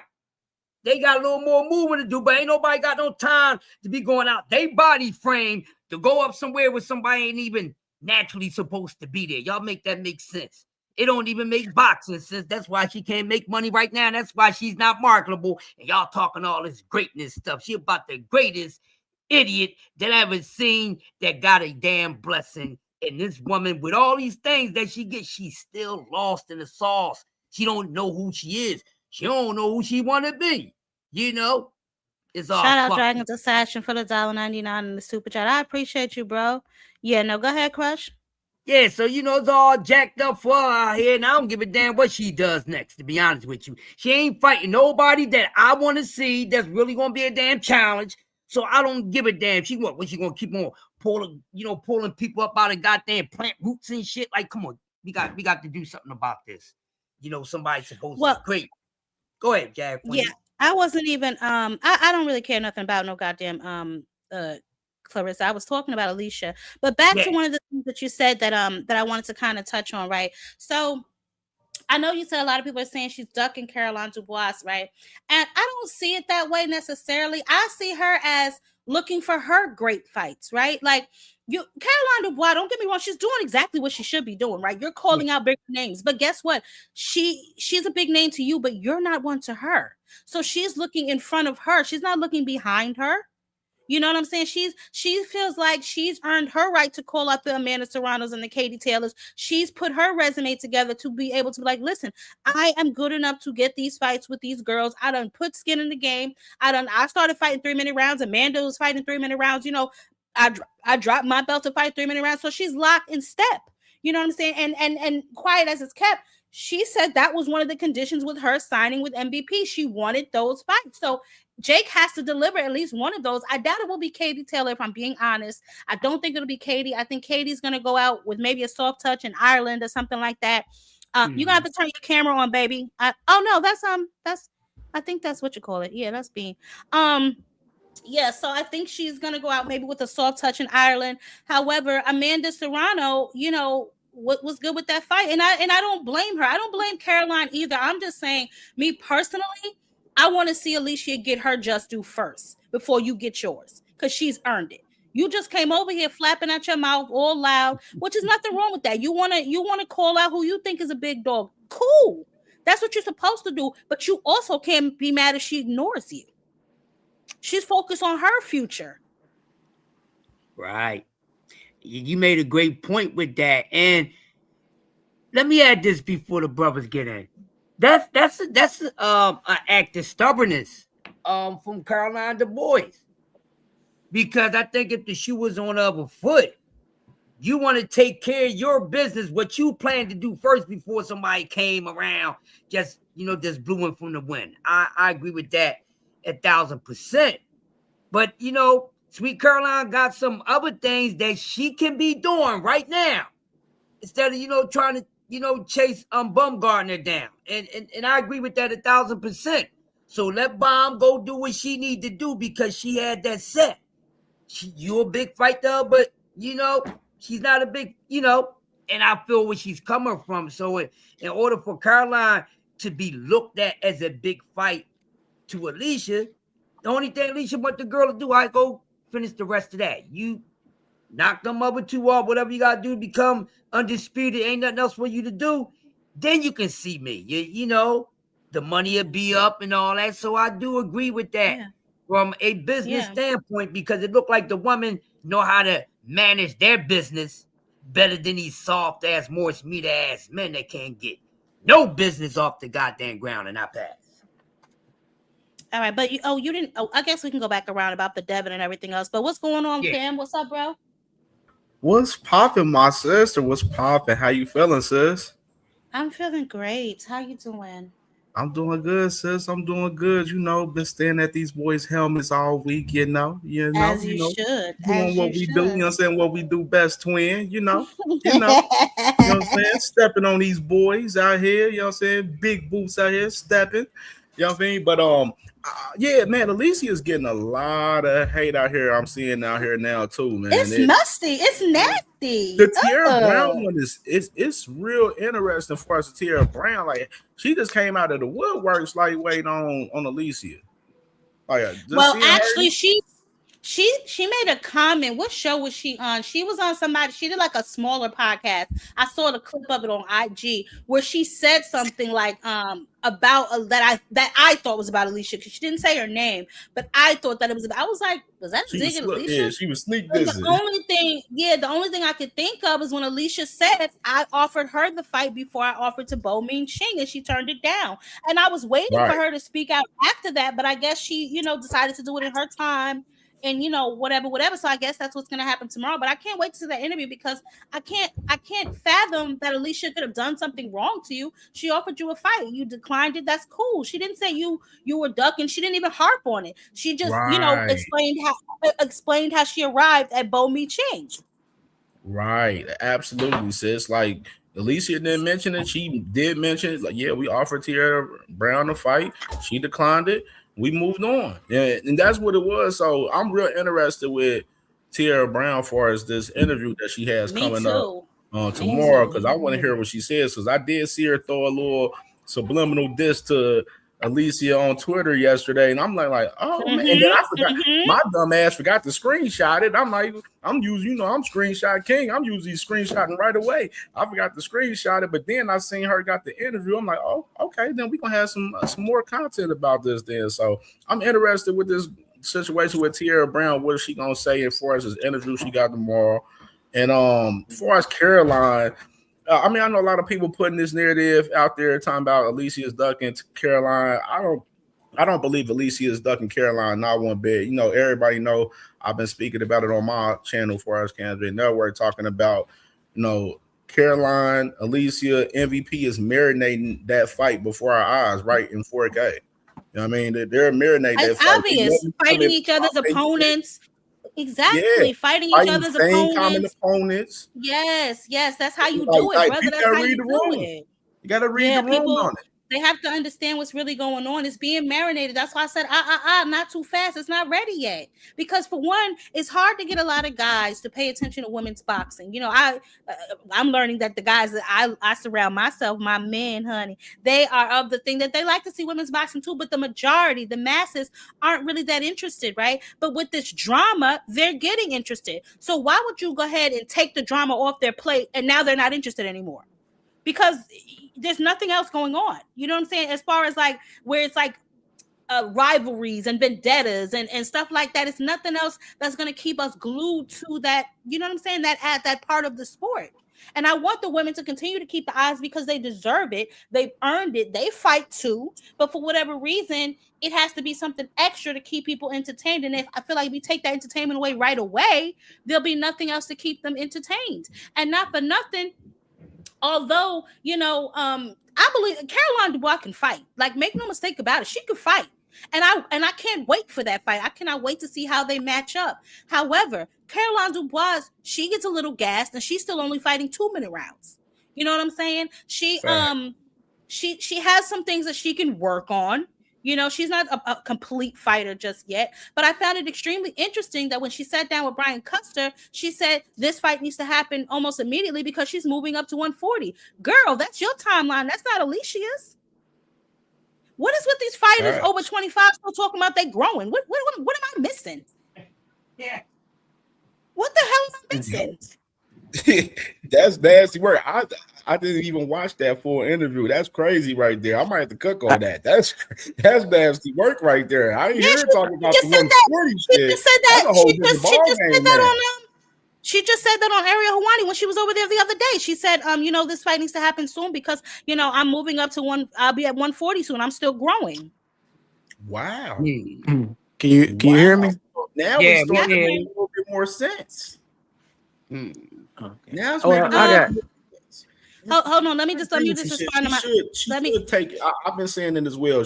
I would love to see Caroline take care of business with Turhan or Han in particular. Han is fighting May 30th. I'm pretty sure, Turhan, she's been on her socials asking for the Caroline fight. Out. Yeah, she's been calling her out. So, Caroline, I did hear Caroline mention that she would like to take the fight with Turhan, but it's not the same energy. She wasn't not the same energy. Exactly. It wasn't so convincing as much as the energy she bringing towards Alicia in particular. Let me tell you something. I'm just gonna keep it 100 with y'all, right? And everybody on this panel, I want to answer, and everybody in the chat, if you want to answer, you can too. Hold on, let me answer aircraft. No, baby, I didn't give a prediction. I did say that they both made weight. That tonight is pretty much do or die for him because this is an opportunity to recharge his career or go on and sit down with your toupee. But no, I didn't really go into full depth about it. If you want me to, I can in just a few minutes because we're talking about something else right now. But I want to say this, right? I want to know what's the difference between what Caroline Dubois is doing and what Shadeja Green was doing before the Lainey Daniels fight to Clarissa, because I'm receiving two different energies, right?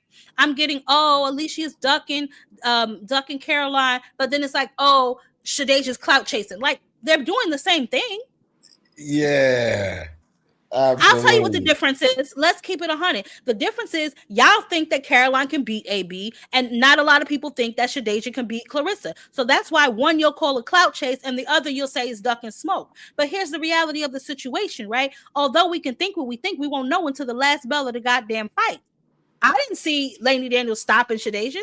I didn't see, Bud Crawford completely, outperforming EJ. There's a lot of fights that I just didn't know what the hell was going to happen in certain fights. Some fights we can call correctly because we know they showcase fights. I'm not talking about that. I'm just talking about overall. What the hell was the difference? Like, that's what was really starting to irritate me the most. Like, how was one clout chasing and the other one duck and smoke when they doing the same thing? Exactly, sis. 100% right there.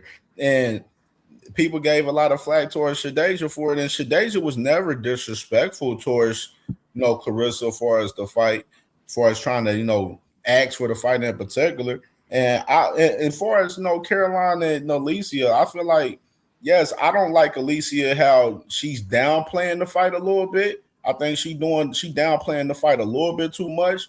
You know what I'm saying? I would say I would want her more to big it up a little bit more rather than, just be like, oh, she ain't shit. But at the end of the day, this is all shit talk from these women, and it's building up the sport to where now us as media, and far as us content creators, in the sport, we're covering these women, and we have a lot more to talk about as far as these women now, which is exactly sport in reality. Exactly. So that's why I'm fine with all of them popping their shit for real. Because now we got hella content to talk about for us, these women now. Here's my issue with that, though, right? Like, I think that Alicia is more or less like irritated and kind of fed up with how aggressive Caroline is with it. You know what I'm saying? She's like, I swear to God, I think like, you know, Clarissa put a battery in her back because she was never this aggressive before. I don't remember her being this aggressive before. You know what I'm saying? So I think that's where Alicia's getting like annoyed with it. I don't think she really cares about her calling her out, but I think she's just annoyed about how aggressive she is, how much ish she's talking. Like, you call the girl a E-level fighter, you know, well, she did call you a C-level fighter before. but you know, like, they went back and forth. Like, that kind of stuff I don't care about. That's fighters talking trash, do all of that kind of stuff. But when you're aggressively, drug cheat, like all of that kind of, then why you want to fight her? You know what I'm saying? If she's all these different, that's why I say be careful the trash that you talk about the opponent you're gonna face, yo. Because just like you want respect after you beat them, you better give them respect before you fight them. That's a fact. That's a fact, and that's one of my reasons why I don't like. You know, I can understand Alicia being a little frustrated, but I don't like her downplaying the fight as much as, you know, we've seen other people. You know, I understand what you're saying. That's what I don't like. And everybody know I love me some Alicia. It's like frustration. Everybody know I love me some Alicia. I hear what you're saying. I hear what you're saying, calling her Dubois and all of that. That's like, okay, Lily. It's like a little mean, but I get what you're saying. You know what I'm saying? But when you know, you hardcore, sis. You a little different from a lot of the women. You a little bit hardcore than the women. You know what I'm saying? A little bit. But still, I get what she's saying. But it's still like it's a little mean. You know, especially with the climate that we're in, especially with, you know, how Clarissa has people colorist and all this other kind of stuff. Well, Alicia was talking about that girl wig the other day. I was like, oh Lord, Alicia went there. Wait a minute, because when I saw her put that on Twitter, I could never argue with a synthetic. I just closed my phone. I said, I'm gonna go cook dinner. Since I threw my phone, I threw it on the couch. I was like, Lord Jesus, Alicia going there, heard that go win. Lord Jesus. I give y'all really, one DJ? better. Hold on. Really, DJ? Is that a UK thing? They don't like that over there? Because we don't really care about that kind of shit over here. Just because I want to know. I want to know like the differences. But go ahead, Crush. Sis, I'll tell you right now. Real quick. I'm gonna give you a prime example, sis. Prime example. Shakur and Ford yesterday in their press conference.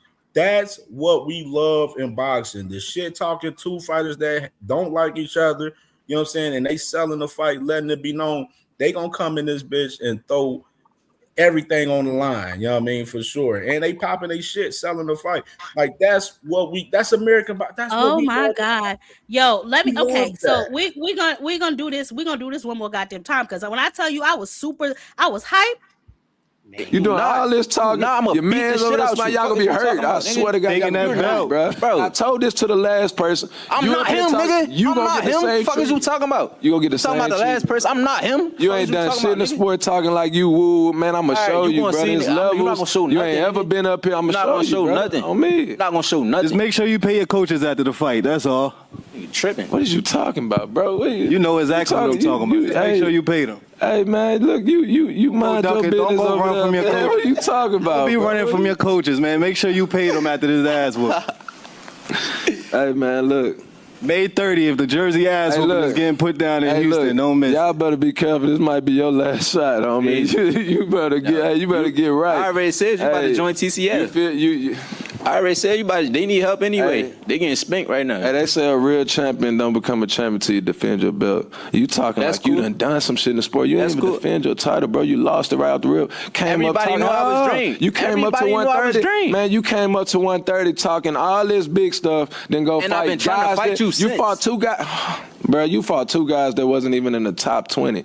And then you talking about you want to fight me. Bro, you going to go to the smoke. If I'm going to 35, I'm not fighting no whoever they brought to my table. I fought whoever they brought to my table. Stop. Whoever they brought to my table. You can push that narrative to everybody. Man, I fought whoever they brought to my table. That. You want to smile every time you see me. You friendly. Man, you said what? Bro. You ain't like, I'm going to show you. I'm going to punish you. I promise. May 3rd, I'm going to punish you. I'm going to have you. You going to have to show me. Daddy, everybody over there. You keep saying, can you stop? We going to look like your daddy. When I tell you, I feel like Oshaque Foster meant that shit. But here's my issue, right? And brother, thank you, because you let me know that was his trainer. I didn't know that was actually his trainer. I knew he was Shakur's cousin, but I didn't know that he was actually Ray Ford's trainer that's too. So Ray that makes sense. Stevenson. That He makes sense. moved. Shakur moved him in 28. You know how to do my research. Shakur moved him in. I'm sorry, DJ. I didn't know. I'm sorry, baby. I'm sorry. I'm sorry. Yeah. Shakur moved to Ray Stevenson in with him 2018, from what I heard. And he started, coaching and training up guys, and he's been Ray Ford's coach. So he's Ray Ford's coach. He was in there emotional along with Ray Ford. A lot of emotions from Ray Ford yesterday. And that happened with the first face-off they had in Arizona. You remember that, sis? When that boy was calling him Shockey, was calling him son then. He was emotional then. Same thing yesterday. Same thing. And it was bad because you seen Shock. He was calm and collected. Ford, they put out a crazy narrative talking about, we offered you to fight after Anthony Kakasi backed out. So why didn't you take the fight? For one, the man Oshaque was already locked in to fight Cool Boy. Yeah, he said that. He said, I was already signed to fight to strike Fulton. I heard him when he said that. Yeah, he was already locked in to fight Cool Boy. Then for two, why would a world champion come fight a guy that's a contender and why would he fight him on 2 weeks notice as a replacement for this guy? That's what he said. That's what he said. It didn't make no too. sense. That's why I was like, what type of narrative? What is y'all doing up here? Hold on. It was Dragon. crazy. Hold on, Cam. Dragon, I saw that, baby. I gave you a shout out. You didn't hear me, but let me play your song for you. Oh shit, we about to make a little change up in here. Shout out to Dragon Assassins for the super chat. I appreciate you, baby. But yeah, Kim, I peeped that. I was like, wait a minute, because he kept trying to shush him, and I was like, no, my nigga. He said that. Stop putting out narratives. So yeah, for sure, I definitely comparing the resumes too, sis. Like I told you, and then the Nova shit.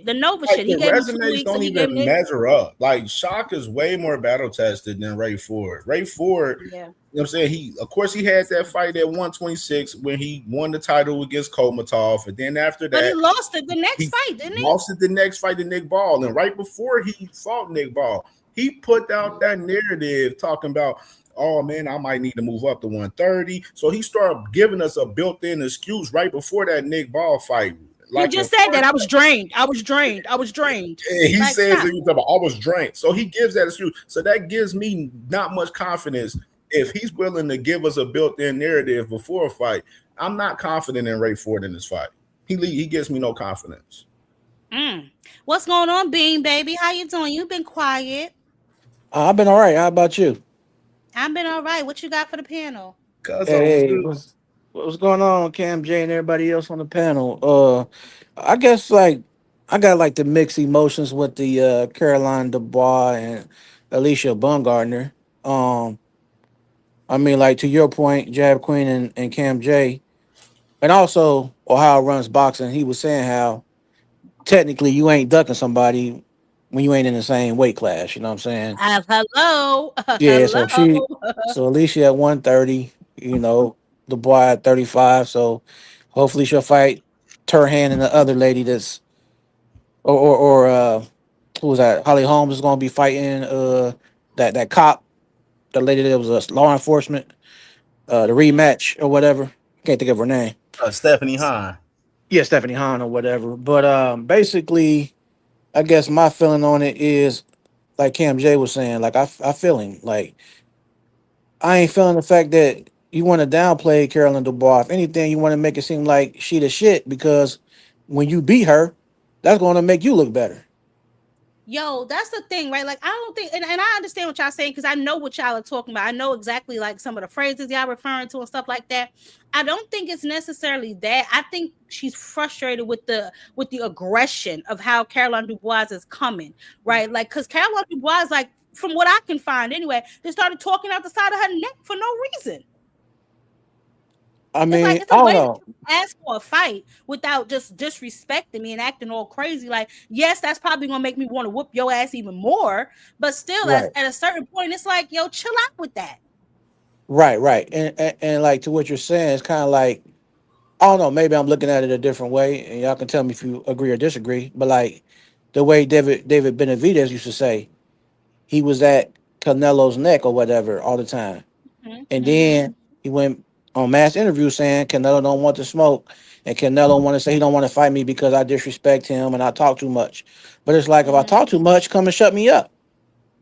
Yeah. See, it's a catch-22, and you got to be careful which fighter you do that with. And I'm learning that some of these niggas is prima donnas, and they want you to kiss their butt, and they want you to talk crazy. Like, for instance, Bud Crawford didn't do any of that to get the Canelo fight. He was very humble. He was very, genuine. But when it came to Earl Spence, he was a little more, vocal and acting like he was crazy. You know what I'm saying? So it all just depends. And I feel like, and I'm just gonna be honest, agree or disagree. I feel like when they facing another boxer that look like them, they become more disrespectful. They become Enigma. They become more disrespectful than they are to the ones that don't look like them. That's a great. And Clarissa put that battery in her back. Yes, she did. Exactly, Ishmael. Exactly. But anyway, no cap, baby. You've been quiet, which is weird. I don't know if I'm gonna have to shut it down. This might not even be no cap. This might be a decoy. What's up? No cap was good. That was me. I was just listening.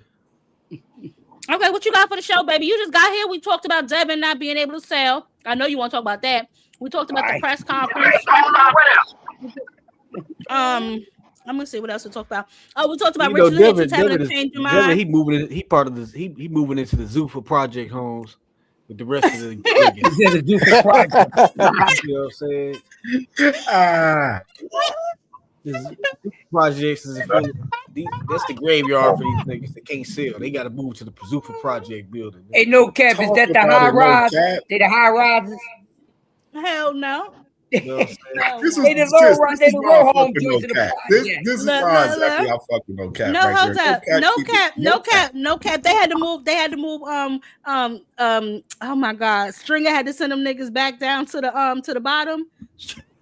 Oh yeah, Stringer. Them niggas down bad over there on the bottom of the Section 8 list. Yeah, Zuffa the last stop. When you got to go to Zuffa.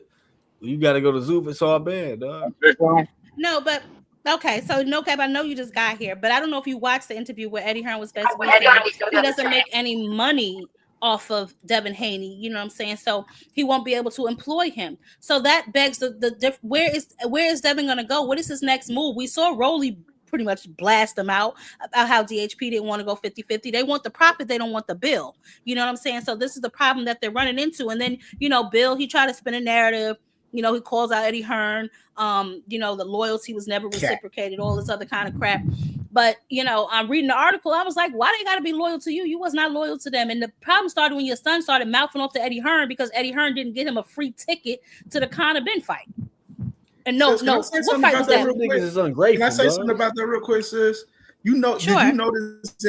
Did you notice in that tweet from that response from Bill, he never addressed the fact that Eddie Hearns said that them boys don't make no promoters no money? Like he never addressed the elephant in the room. He just went at talking about the loyalty wasn't never reciprocated. He never addressed the fact that Eddie Hearns said that them boys can't sell and that promoters will lose money on Devin Haney. He never addressed that. How can you combat the truth? Because them niggas is ungrateful. They was disloyal to Floyd. They was disloyal to Floyd Sr. Eddie Hearn was overpaying them niggas, banking on the future of this nigga becoming somebody. He let this nigga go fight Cambosis and released. He let this nigga go to Top Rank to fight Cambosis. And what did they get in return? Can I say something? Hold on, nigga. Let no cap finish. Not a goddamn thing. Niggas is not bad. Money Niggas or nothing. Bad business. Not That's why money nobody or fuck with them. Not money or nothing. You right about that. Go ahead, Enigma, baby. Enigma was good, bro. Enigma, I was so excited to come up here and talk to you about that press conference. You ain't even come. I gotta drag you up here. You acting cute today. What's going on with you? No, that ain't it at all. I was trying to get myself ready to get up out the door. Oh, okay. What you think of the press conference? Which one? Which press conference? Shocking for yeah. Oh yeah, Stock about to put belt the ass on that boy, man. Talk about it. Stock about to put belt the ass, man.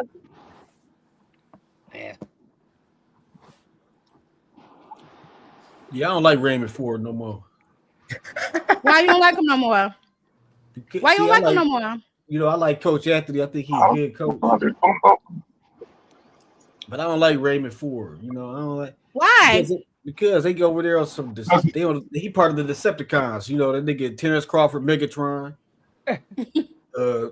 Shakur Stevenson, Starscream. Oh damn!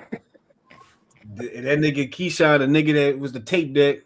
And Ray Ford, like the nigga that come out the nigga chest. He like the nigga that come out. He not even the main. He not even a character. He like the part of another nigga that said. He part of another character. Like he not even a character. He like the nigga that come out the tape. But did y'all see how? I mean, and I want to know if y'all agree with me or am I tripping that the whole reason for this fight is because Raymond Ford threw himself in front of Shakur Stevenson. Y'all remember I did that video? You ain't getting to him. Yeah. You ain't getting to him. You ain't getting to them. This is literally the product of him protecting Shakur Stevenson. This is wild to me. Sis, the one thing I love about this is the fact that he went at that boy Shakur and let him know. Shakur, I got the screenshot of that tweet too. I went and got that screenshot back. I had to go back in the archives to get that screenshot. Shakur said, in his own words, he definitely told us. He said, I'll put it up. This man told us, he said, it's all good, Sav, because he won't get an opportunity with me until he fights you. That WBC moved me. Yeah, that was around the time after Shock beat Cool Boy. And he was talking about pushing that mandatory on him being the interim champion.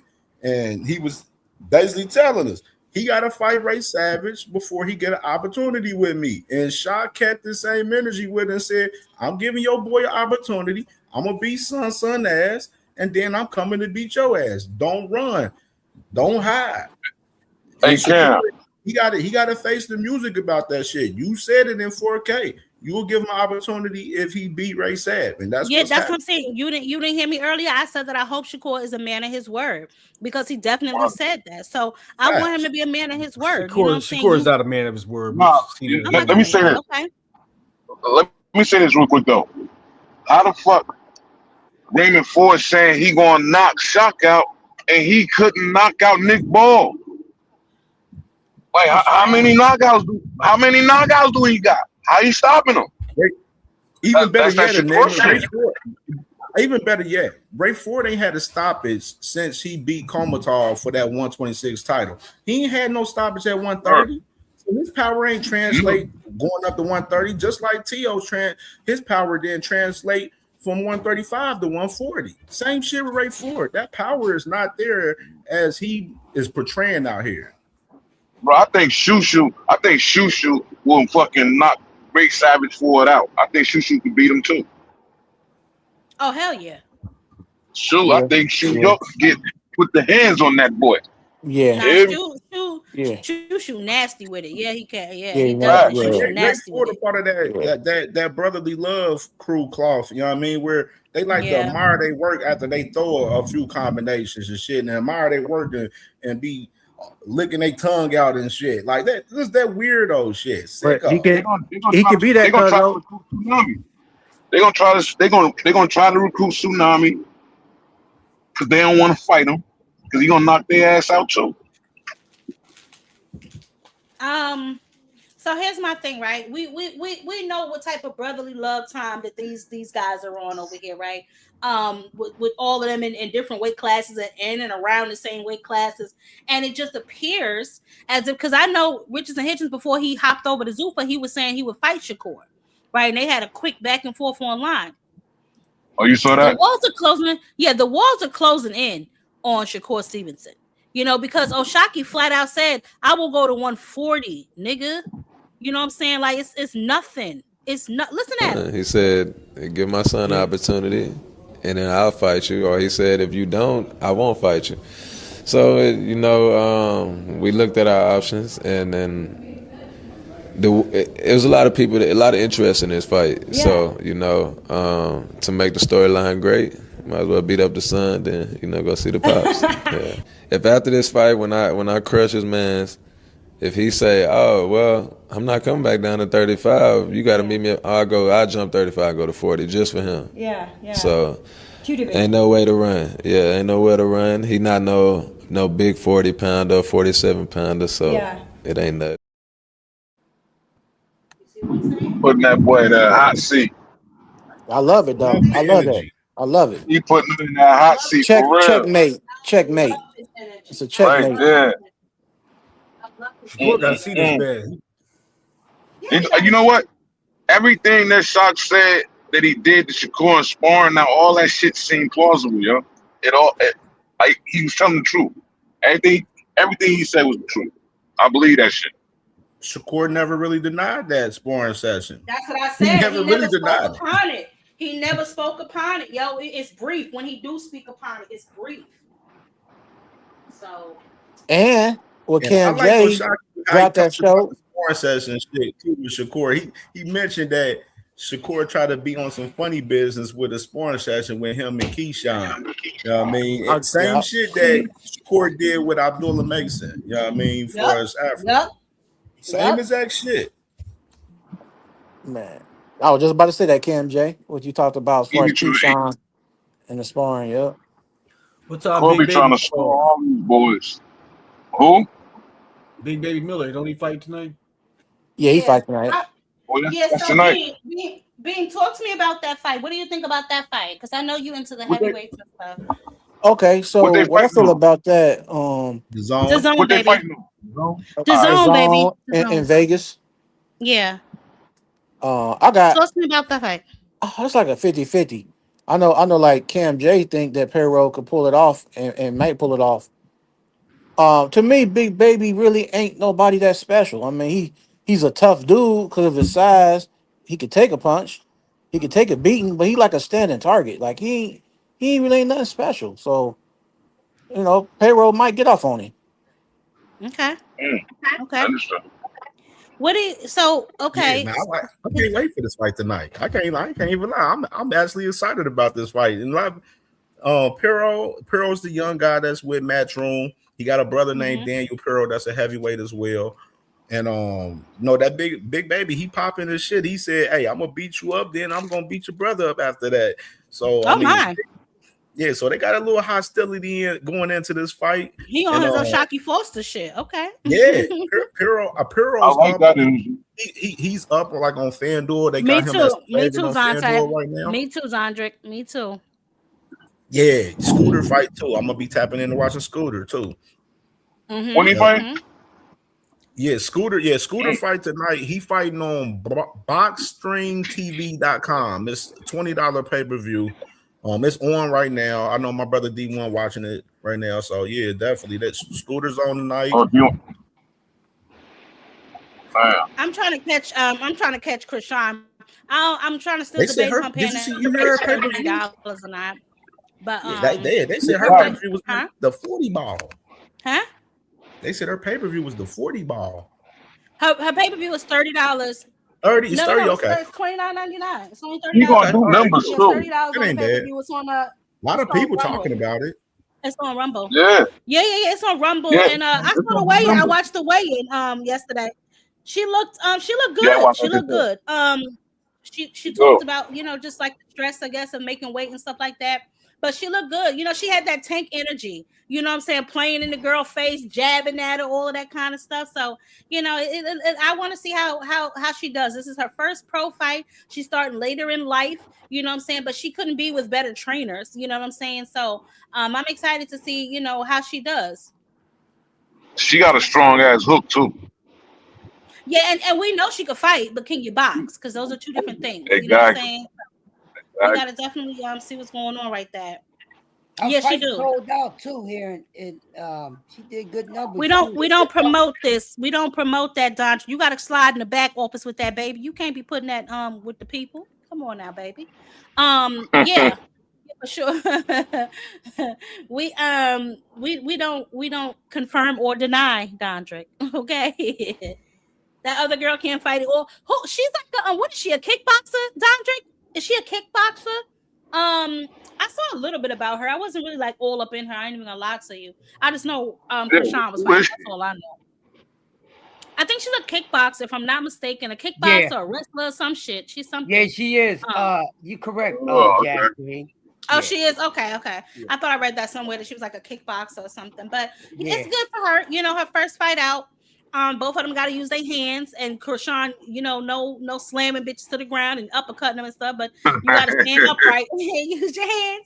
So we're gonna see how she does for sure. But I heard her story when she was like, she was on the phone with Tank, and he was like, "Go see Calvin," and she went. So we're gonna see, what he does, moving forward. But she's in the best hands that she can possibly be in. You know what I'm saying? Don Drinker said, man, I saw her punching and she ass. She do okay. But she coming straight from street fighting into professional fighting with no amateur training. He ain't talking about Chris Sean. I think he's talking about the other girl, the kickboxing girl. Oh, Zeta, the girl. Yeah, she threw some wild shit too. Yeah. What's up, Enigma? Hey, let me ask you, what you think about James Toney working with Devin Haney? I saw that. Listen, Devin Haney, he brings a lot of notable names into his camp. I will give them that. They are always bringing a lot of notable names in their camp. The only thing you can't train though is a chin. You know what I'm saying? But I saw him working. I saw him, in there hitting the pads and moving around and doing what Devin Haney do. But who you getting ready for, my boy? Because you turn Rolly down. You know what I'm saying? And there's not another fight on the table as far as I can see. I've seen some whispers and I've heard some whispers about you maybe fighting Shakur, but that would make Shakur go to 147. He's going to go on and fight Hitchens? Yes, that's what it's looking like. Well, that's the only person that's going to pay for it because Turkey don't seem interested. Matchroom definitely not interested. So that's probably the only person that's going to be interested. But here's my thing, right? Devin Haney, I feel like, is in a very, very interesting position in his career because if he goes over to Zuffa Boxing, that may require him to drop all of those belts. Right. And those are his only bargaining chips right now. That's crazy. Well, he should have just took that Rolly fight. He should have just bet on himself and took the Rolly fight, man. It looked all bad for Buddy, man. I don't know. Yeah. But go ahead, No Cap. Who was that said they wanted to say something? Was that Beam or No Cap? That was me. Oh, go ahead, baby. Yeah. Just to what he was saying, he should have definitely took the Rolly fight. And it's like with Devin Haney, it's kind of like that old cliche. Sometimes you got to strike it when the coals is hot. It's like you want to play all these games, these mind games, and run around here, do all this dumb shit. Now look at you. You like in a boat without a paddle. You should have just went ahead and fought Ryan Garcia and ran it back, like you said you wanted it back in blood or whatever. And now you looking a mess right now. Well, he always looking a mess. As far as what are you gonna do? Like now, you got the Zuffa thing right here over your shoulders. Like, bro, you should just ran it back with Ryan Garcia. And if you want it, kind of got your, Like, okay. But the craziest thing is that's still his biggest fight. No matter, that's the thing that I don't understand about the Haneys, right? That is Devin Haney's biggest fight, no matter what. No matter what, that is going to be his biggest fight, his biggest money fight, his legacy fight.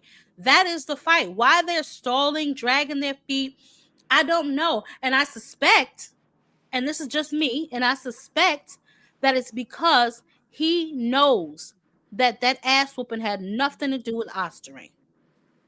He know that. He know that. And so do the rest of the Moist Meter clan. They know that. But that Osterring gave him the out that they needed They gave them the Right. voice that they needed. Right. That's about it. But that stance don't look good for him or his fans. It don't look good. And just like I said the other day, and like I said, because first of all, this knucklehead still rushed to come back. He came back too soon. Because remember, Mr. Walk on Water was supposed to take a whole year off. Let me scratch some cobwebs from my brains real quick. This dude was supposed to take a whole year off. Seen all his money floating around. He got thirsty like a hole on Sunset Strip Boulevard. Thought he was going to jump right back in the mix and so-called be the person that he thought he was. And he just found out in the second half of his career, you're not that guy you thought you was the first time, business-wise. Your stock then dropped. You done effed up your name. The daddy messed it up even more. They're just a whole package of clowns. Let me say this, Crush, right? Like, so, and you're 100% correct. His stock did drop, right? Even with the loss being taken off his record, it was like people, even the ones that were like mostly on his side, a lot of people fell off because it was like the way you went about it was kind of nasty business, right? Like crying about it, suing somebody, fighting harder to get your O back than to get a rematch. You know what I'm saying? So it's obvious that O is what leads them, right? Like in whatever direction that they feel they want to go. But here's where I feel like Devin is going to have trouble. Because, okay, yes, you have that O. We saw though, whatever.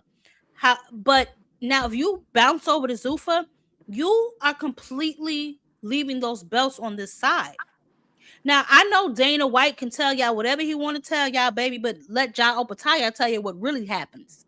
Because even though Dana said, "Oh yeah, you can do this, you can do that," the sanctioning body said, "I get your hand out my pocket, nigga." You know what I'm saying? So they have to look at now Richardson Hitchens. So if you go over there, you forfeiting the belts that you work so hard to get. You know what I'm saying? That you cherry pick so hard to get. You know, and if you go over there and you relinquish all them belts and you try to come back over here, you're in an even worse position because now you really don't have nothing nobody wants. Facts. So I just think that he's in a very, very peculiar situation. But we know Bill is a slippery slope. We know he's gonna, magic hat his way into something. But things are looking a little scarce for him right now. I'm not gonna lie, I've been watching them for a little while now, especially, during that whole Rolling situation and after. I'm like really looking at the landscape like, damn, what they gonna do? Because Eddie Hearns has made it clear that he's not interested in doing anything with Devin Haney. They doing anything out here right now, sis. Anything. Like, look at the rumor they put out yesterday with Shakur. Talk about they is fighting Shakur on Netflix right there. Shakur immediately, nigga, what? He shut it down. He shut it down right out the gate. Right out the gate. You know what I mean? And now all of his, like, what got me this week about those guys was the fact that they thought people was mad or upset about them possibly going to Zuffa. Like, nobody cared about y'all going to Zuffa. Y'all go to Zuffa, all it is going to prove that y'all boys ain't got no value and y'all going over there for y'all last meal, because that's the place where people's going for their last meal, pretty much. That's where careers goes to die. That's where careers go to die. But you're going to prove our case even more, you make the move. Yeah. But see, that's my thing, though. He's all out of moves. So that's why I'm watching like a hawk. Like, I'm literally watching like a hawk because they're all out of moves, and I can't wait to see Bill pull a rabbit out of the hat. I think it was egregious for them to even try that yesterday, because I had people like Hacker trying to debate with me as far as who gave Ness from the Boxing Voice that information to put out. I'm like, who else could put out that information? Come on now. Read the room now. That's why I don't allow that type of nonsense on my channel, bro. Like that type of foolishness. Listen, I'm all for a Devin Haney fan. I'm all for a Shakur fan. But when you come over here just delirious, you come over here with the rabies, honey, trying to bite everybody else, honey, that's when mother got to put you down. Because saying goofy ass shit like that don't make no sense. Who you think gave it to him, stupid? Who you think gave it to him? Nigga bought and paid. Stop playing. Y'all, come on now, because I y'all know I don't. My level of tolerance is super low for stupid nonsense. But yeah, I mean, like, come on, he's over there every day. You know what I'm saying? So Oh, check out the new narrative now. This the new narrative I want to go ahead and give out to everybody right here that they about to push. Now you about to see them push the Ryan Garcia fight now. Because I saw that too, but Oscar came out in his IG attention? story talking about this summer at Legion Stadium with him and Ryan, whatever, and now they pushing that now. So you're gonna see them pushing the Ryan rematch. I saw that, but if you heard Eddie Hearns, which I don't know how the hell he would know, he said that Conor Ben and Ryan been done for ages. Done deal, yeah. Yeah, Ryan gonna be fighting Conor Ben. So riddle me this, right? And I want everybody to listen to me, and I want his fans to really receive this, right? Damn the messenger, because y'all know I don't like him. Just receive the message, right? How is it that boxing can put on a fight with two quote-unquote drug cheats, one nigga that ain't never been a champion, one that just became a champion, over a 3-division champion? Talk about it. Talk to me. Somebody talk to me. Only in boxing. Only in boxing. Talk to me. Come on now. Nasty work. And that's why I said, how can y'all even try to defend the value of Devin Haney when he's getting put on undercards? He got put on the undercard to the man that treated him. So, like, that should have told everybody a whole lot about the situation then. And then on top of that, Eddie Hearns, he ain't saying nothing new. He said this same shit in 2024 about Devin Haney and Sandor Martin. Said the same thing. Yes, this same shit, different year. This is the only case. Only difference is the year. Like, he's saying the same exact shit. And nobody, and people act like they want to sit there and ignore it. Nah, we know what it is. We already seen the situation where Rolly play out. Rolly exposed them already. And now they talking about Zuffa. They celebrating Devin Haney going to Zuffa.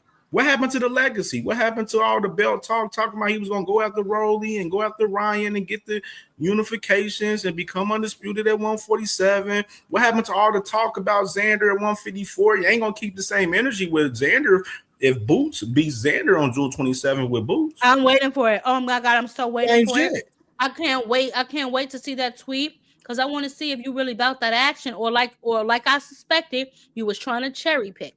I want to see if you call Boots out if he win. I want to see it. Facts plus tax. Mm-hmm. We know that shit ain't gonna happen. We know that's not gonna happen. Yeah, they don't want no smoke with no Boots. They don't. Then I see now they defending so hard to where Devin can go up to 154. Who he gonna fight at 154?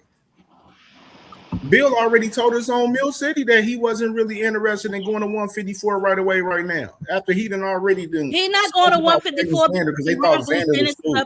It's too hot up there. It's too hot up there. Thank you, Enigma. Thank you, Enigma. He's not going to 154 because Jerron Boots Ennis is up there. Fundora is up there. Charlo talking about he coming back up there. EJ might be coming out of retirement. 154 is on fire. He's not going to 154. Are you kidding me? Right. Stand his ass away from up there. Ain't no way. He already got stumped out by Ryan Garcia. He ain't gonna survive at 54. And he damn sure ain't going to 160.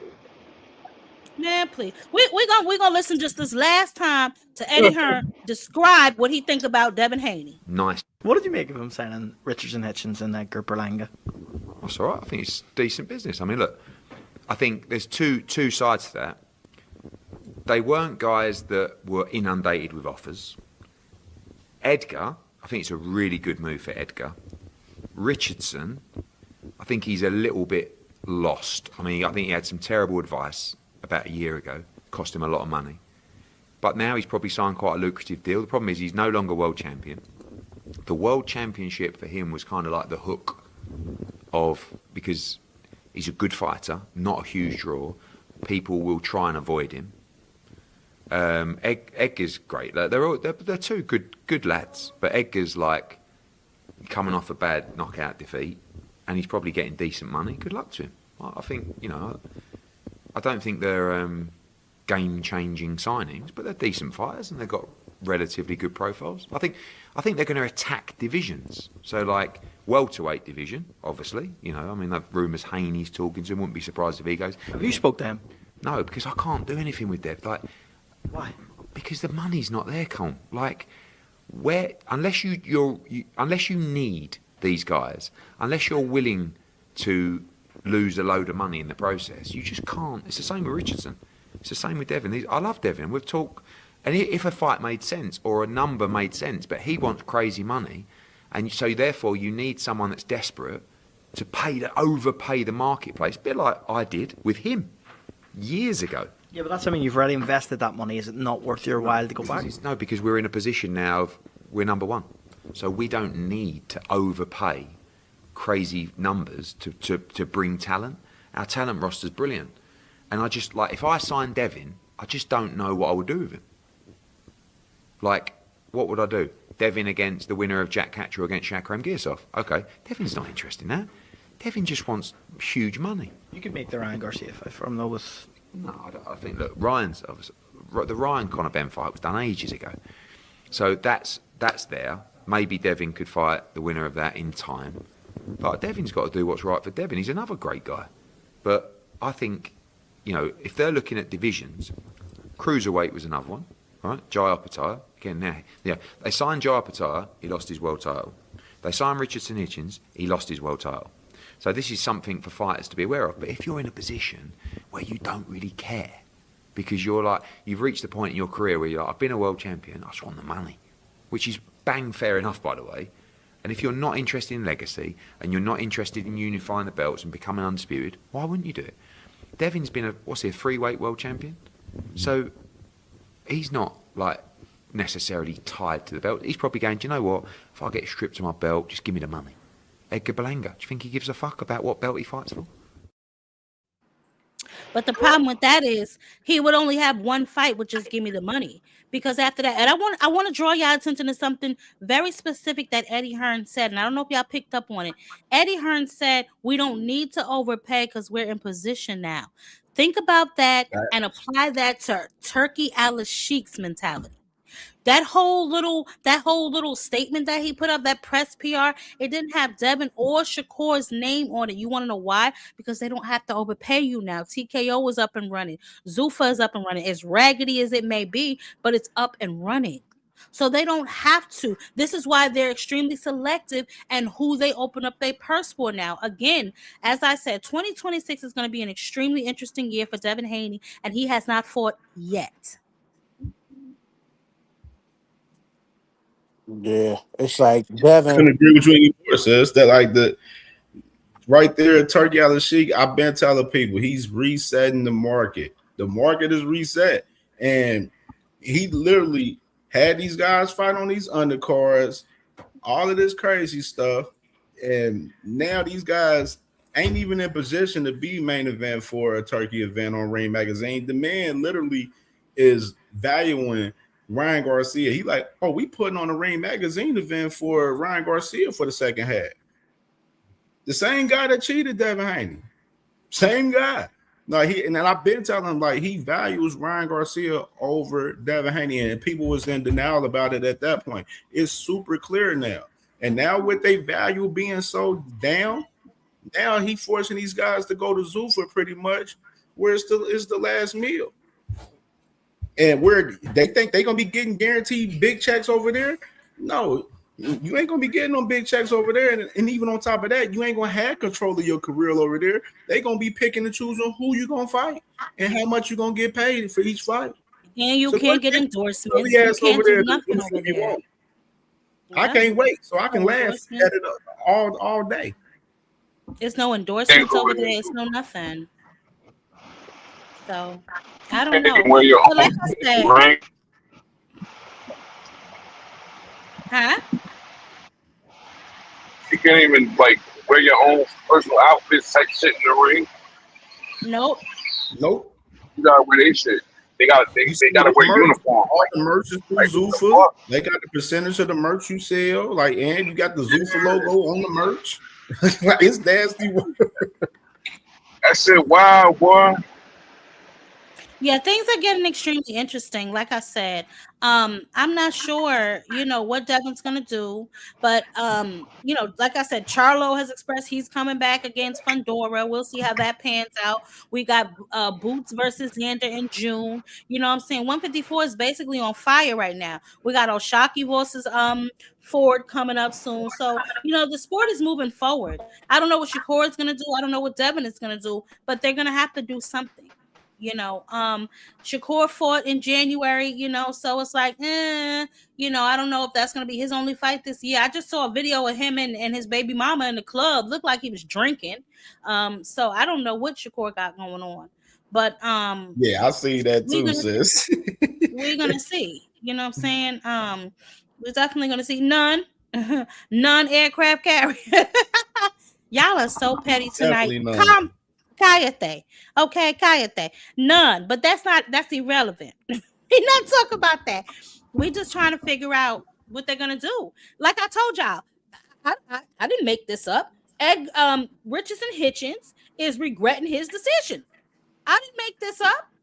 He is regretting his decision because this is what happens when you let them dangle a carrot and you so thirsty for that carrot that you don't even pay attention to nothing else. Now you want a damn desert. Now you're on a damn desert. And now what you gonna do?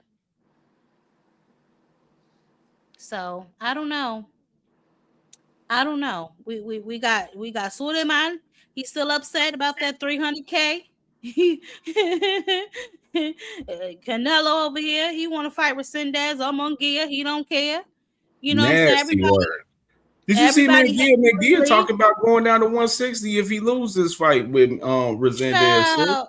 Everybody in the excuses. Everybody got a bunch of fucking excuses. Here go this one with his excuses. Come on, man. Y'all gotta tighten up, yo. I gotta tighten up this nastiness. Miss Jab Queen, I got a question for you. Sure, baby. What do you feel about Keyshawn Davis versus Boys to Men Albright rematch? The storyline is there. That was his toughest fight. So it's like, it's a good fight. Albright definitely gave him all he could handle in that first fight for sure. I do believe that was the toughest fight that Keyshawn has had to date, most competitive anyway. I don't have a problem with it. He couldn't seem to secure himself a fight. Albright is always looking to fight, so sure, why not squabble up? Like I said, the storyline is there. You beat him barely the first time, then it went to a no contest because of the marijuana charge, and then y'all jumped him after he put hands, shoulders, knees, and toes on your brother. So sure, why not?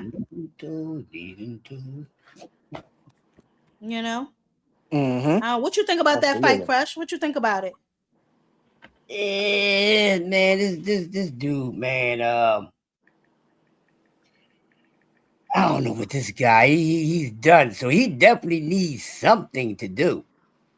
And I guess the right thing for Dev, most logical thing is to fight over Africa, my man, aka Randall from Monster Inc. It's a good Y'all don't position. ever behave. Y'all don't ever behave. Y'all don't ever behave. What are you talking about? I didn't say anything. No, please. Oh, you look like Randall from Monster Inc. You do.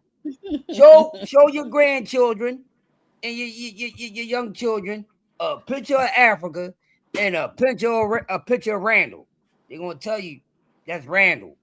He look just like the motherfucker. But anyway, you need to Randall up a damn fight, career, whatever the case. Now this Zupa thing is like, damn. Ooh, Ishmael said, I think Wu with a full camp beats Keyshawn. Damn.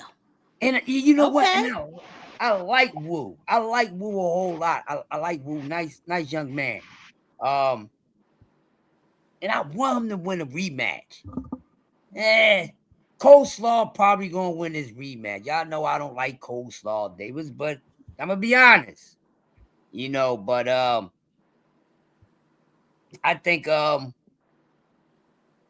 Wu had a title corner. Sexa Kendra says she got Albright. I got Boys to Men Albright. Or you just like the way he sing, Sexy Kendra. Ain't this so? You know what I mean? Buddha sung at that damn show. Now these women, I like God bright. They ain't like his ass before. Oh, you can sing a little bit. You know, that's all you gotta do, y'all. If nothing don't go right for you, man, just have a little bit of voice, a little bit. See how it's working? God damn. Stop hating. Stop hating. Hey, Let him get his little shine. I'm gonna say this about y'all women, okay? Because y'all get on us men. I'm gonna get on y'all little hot asses too. They get on us men too. So y'all need to calm y'all little hot little cucarachas down. Okay? All right? Calm down. The only way y'all get away with that is when you go to a damn concert and one, you know, and then it gotta be over by the time we get home. It's gonna be a problem. But y'all doing too much right now. Y'all talk about us, man. I think that's gonna be a competitive fight. I really do. I think that's gonna be a competitive fight. I really do. Albright has gotten better, but Keyshawn has also gotten better. So we're gonna see. But Enigma, I think I can pretty much guess that you have Oshaque in that fight. Who else think Oshaque gonna beat? Who else think Oshaque gonna beat Ford?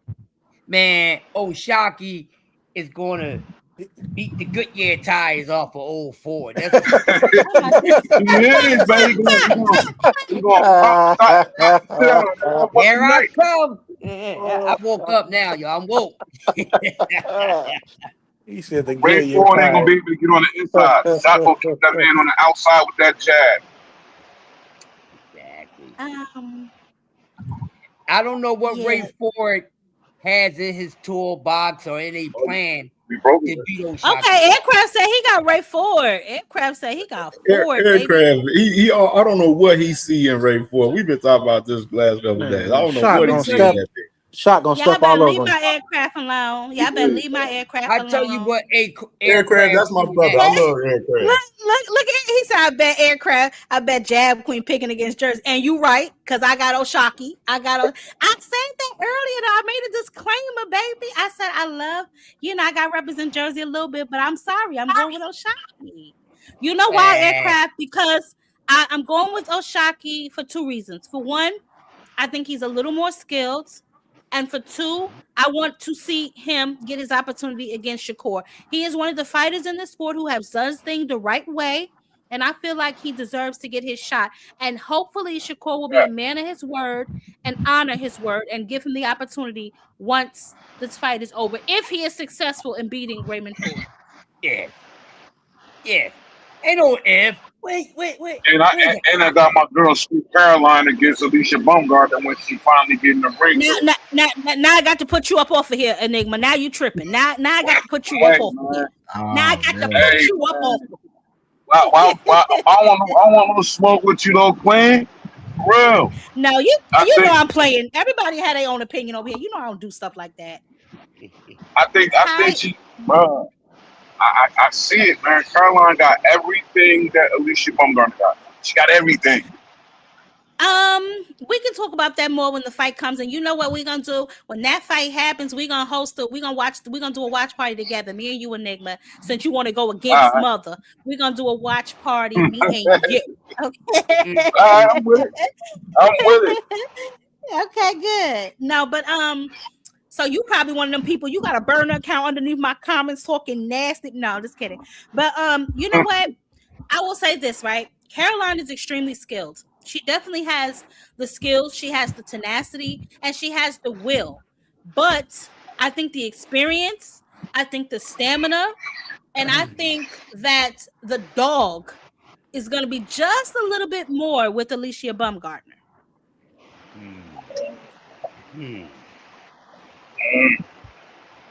I agree with you when it comes to the stamina, but I think first of all, I think Caroline is she's bigger than Alicia. I think she has a longer reach than Alicia, and she knows how to use her fucking jab. She's gonna get Alicia Baumgardner fits. Alicia knows how to use her jab. Did you not see her last fight? She was fighting behind her jab. You know what I'm saying? She was giving that girl fist. Did you not see her? She about to hit her with the 1-2, then hit her with the uppercut. So she learning how to set her traps. She learning how to set up her punches. Her footwork is amazing, and she could punch. I can't wait to that fight, but the fight has to marinate a little bit longer. She needs to clean out 135. You know what I'm saying? And then let's revisit. But I want Alicia to get her shot at Amanda Serrano because I feel like she's earned it. So while I don't have a problem with Caroline calling her out, I feel like, listen, I'm a big fight for you, but you're not a big fight for me just yet. Keep doing what you're doing, and then we can circle back. I don't see nothing wrong with that. I don't see nothing wrong with it either. I just when they do finally get in the ring together, I got Caroline. I should step on your toe, Enigma. How dare you go against Mutton? No, I'm just kidding. Somebody said, Enigma, show me a poster you talking about Caroline 12 months ago. Talk about it, Ishmael. Talk about it. Let me tell you something, Ishmael. I see that there are some Judas in Mother's house. Hey, wait. I see some Judas. Let me No. I see Ishmael. Judas in Mother's house, Ishmael. Thank you for calling them out, baby, because I see some Judas up in here. Okay. He didn't call me out on nothing. You can't call me out. I just started my channel, brother. So how you gonna call me out? Okay. Talk to somebody else, my guy. Wrong guy. Slogan said, when has Shakur ever been a man in his word? I know, Slogan, but we hoping. Right, Enigma, we hoping because we want to see him give Oshaque. We hoping because we want to see him give Oshaque his chance, man. Listen, Oshaque said, I'm gonna beat the son, then I'm gonna beat the daddy. That is just hilarious to me. I don't know why that tickles me so, but that tickles me. Listen to that. He said, give my son an opportunity and then I'll fight you. Or he said, if you don't, I won't fight you.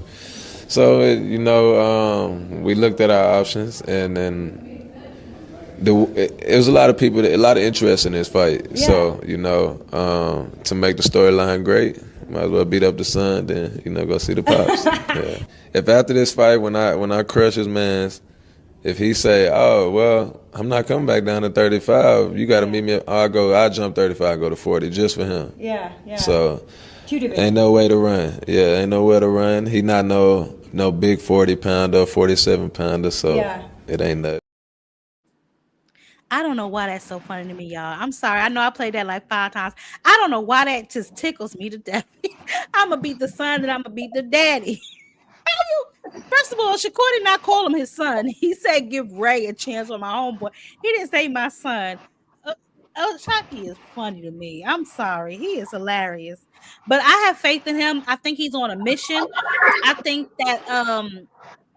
think he's just a little more seasoned and he's a little bit more proven than Raymond Ford. Even though, Raymond Ford, he's a good boxer. You know what I'm saying? I'm not going to completely just downgrade him. But I feel like I don't know if he's ready for what Oshaque has to bring. And Oshaque even said it.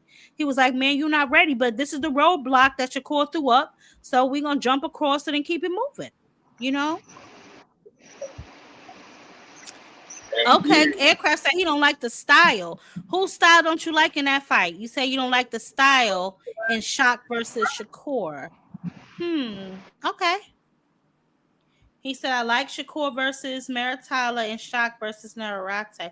Let me tell you something, right? And is it just me or does Shakur only fights like styles he's comfortable with? Like, this will fit me, this will fit me, this will fit me. Like, he doesn't really, I don't see him fight a lot of punchers, and stuff like that. So I don't know, but I hope he keeps his word. That's all I'm gonna say about the whole situation. I just hope he keeps his word. But Enigma, what you think about 154 heating back up? Charlo coming back, you know what I'm saying? He hating, but he coming back. Listen to him on the We'll go the Fundora route because we've been in talks with the Fundora, and we working on something right now with that. And I'm working on it with PBC them. And then as well as we've been in talks with the winner of Tim Tszyu and Earl Spence. And they both verbally, all of them 3 guys have agreed to fight me. So now behind, doors, they working.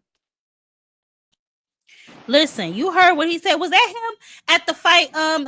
He said, I'll run Texas, dummy. So we're gonna see who really won Texas, honey, between him, Virgil Ortiz, and EJ. We're gonna see what's popping. I'm so excited. 154 about to be back on fire, and I can't wait.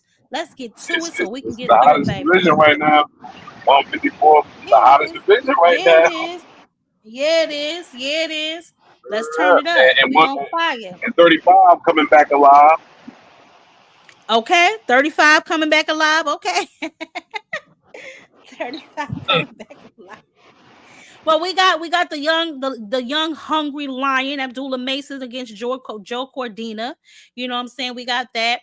Merritt Tyler, we don't know if he's gonna stay at 35. I know he was talking to Shakur about making a fight at 35, although Shakur's like Ring Magazine champion at 140. I don't know why he's going to 135. I think I know why, but that's for a later conversation. But you know, we're gonna see what happens. You know, Keyshawn, he's gonna stay at 140, I guess, before he moves around. I'm still waiting to see what Devin Haney is gonna do. Bam had his he had a press conference and his face off, and he's looking forward to NUA fight after this fight. So that's another big fight we got. Don't know if we're gonna get it this year. Yeah. I'm just ready to see Bam back in the ring, period. That's all. I'm ready to see him back in the ring, period. Yeah. I like Bam. Yeah. Stop that, DJ. Stop. Why don't y'all ever behave? I just want to know why y'all come over here and act like y'all crazy. And yes, he was hating. He was hating right here. It's between Tim Tszyu and Errol Spence because they're supposed to fight, from my understanding, in July. Who do you think wins that fight? I think Tim Tszyu win that fight. Tim Tszyu, huh? Tim Tszyu. Yeah. But they're gonna Tim Tszyu gonna be. He got a little of the defense. Earl gonna be coming in southpaw, just standing once, but he don't really move his head. And if he might start moving his head a little bit, Tim Tszyu moves his head. He throws some stone haymaker shots, all this shit haymakers. I watched the fight when he fought Tony Harrison and destroyed him. So when I'm just going by the styles make fights, and I'm just being realistic. I'm not hating on nobody. I don't care if he black, white, Mexican. I'm talking about stylistic. This Australia, he going over there to Australia, man. The odds ain't in his hands. I see Tim Tszyu winning this fight. I got to be honest with him. I think I don't think that Tim Tszyu is going to win far as beating Earl Spence. If he does win, I think it's going to be by decision because of the judges and Earl going over there to Australia. I think Earl should have fought him over here. Earl should have brought his ass to Texas, man. Tim Tszyu, Garbo, Earl catching the body, man down. Oh my season goodness, return. you think so? You think so? Yeah. 3 years off the couch, no cap? Tim Tszyu's trash. Perfect tune-up for Earl. You don't catch a body. It's the last we ever gonna see a Tim Tszyu. Pack him up. Oh my goodness. Getting packed up. Oh my goodness. Okay. 3 years off the couch though, no cap? That's why you picking Tim Tszyu. Tim Tszyu trash. Tim Tszyu was trash. Man down, eye collector, nigga. He could broken orbital. He fucking Tim Tszyu up. All right. Like, who the fuck is Tim Tszyu? This nigga's garbage. This nigga been getting his ass beat. He get took about 4 ass whoopers in the road. Oh my goodness. Okay. No cap, you crazy. Tim Tszyu. All right. Easy money. I don't know, man. I'm nervous.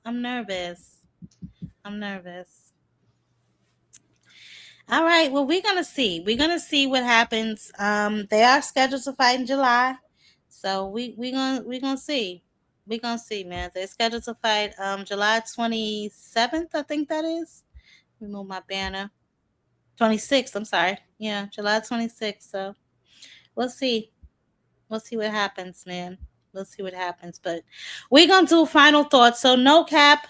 What do you think about what Devin Haney has going on? What did you think about the press conference? You can give early predictions if you want to. But you know, what do you think mainly about what Devin has going on and not being and him lying? You know, him being big mad that Eddie Hearns called him on they shit. You know, Mauricio Sudamar out here still crying about that 300K. You know, just what are your thoughts? People hating on Alicia Baumgardner. You know, not sure what's going on in the women's division. I don't know. Well, you know, Oh, don't do that. somebody gotta hate on somebody. Stop. Well, we know you do enough of that, no cap for everybody, so we don't need no extra shit going on. You know, I look forward to Devin Haney being knocked out on Zuffa. They set him up. He gonna be fighting the nigga on Ostarine on Zuffa. But who you think you're gonna fight him with? Like I hear people saying, "Oh, Devin gonna go to whoever they pick gonna be on Ostarine. They gonna be juiced up. Niggas. They ain't doing no Vada 365. All that shit he talking Vada 365. That shit ain't flying on Zuffa. Oh you my know what I'm saying? They do drug. They said they do drug testing over there, but right, but it ain't no Vada 365, nigga. You know what I'm saying? They go do their own drug testing and they go bypass all that shit. It's like they did all that shit talking about Vada this. We changed sign the Zuffa. They don't do none of that shit over there. So it's like that goes to show you that all they want is the money. That goes to show you, like, it goes to show you that they ain't standing on business over there. DHP stands for don't have promotions. You know what I'm saying? I said it stand for don't have paper. I said it stand for don't have paper. You know, so they over there now. They gotta go to their daddy's. They gonna go over there, kiss their daddy's Dana White on his bald ass head, and take what they can get. You know what I'm saying? They over there in the Zuffa Project building. You know, we residents. Damn, the Zuffa Project building. They in the Zuffa Project buildings looking for government paid with the government cheese. Dana handing these niggas a brick of government cheese, tell them to get the fuck on. You know, they gonna be in there Devin gonna get packed up over there on Zuffa. I'm telling you this. You think so? But yo, no cap. I don't think there's nobody over there though. But I don't think there's nobody over there. Service again. I don't know. I'm telling you. I don't want service again. Hitchison might pack them up. You know what? I don't know who would win that fight if I'm being honest. I don't know. It's like who? They might bring Ryan over there just to pack up Devin. Have Ryan juiced up. Nah, Ryan, he a double big star now because he got that belt too. Ryan ain't going no damn. Right, but they pay him. If he doing it, it's like one right there. So I think Ryan could beat Devin without the juice, without that Ostarine bullshit that everybody seen. That Ostarine bullshit wasn't nothing before. It's I think he's gonna pack up Conor Bent too. I think it's only a matter of time for Ryan and Oscar beefing again, and Oscar gonna be a clapback Thursday talking about Ryan. What are you doing? Just signed the Golden Boy. It's named after me. I'm always gonna. Why you sound like a little crack? That's wild,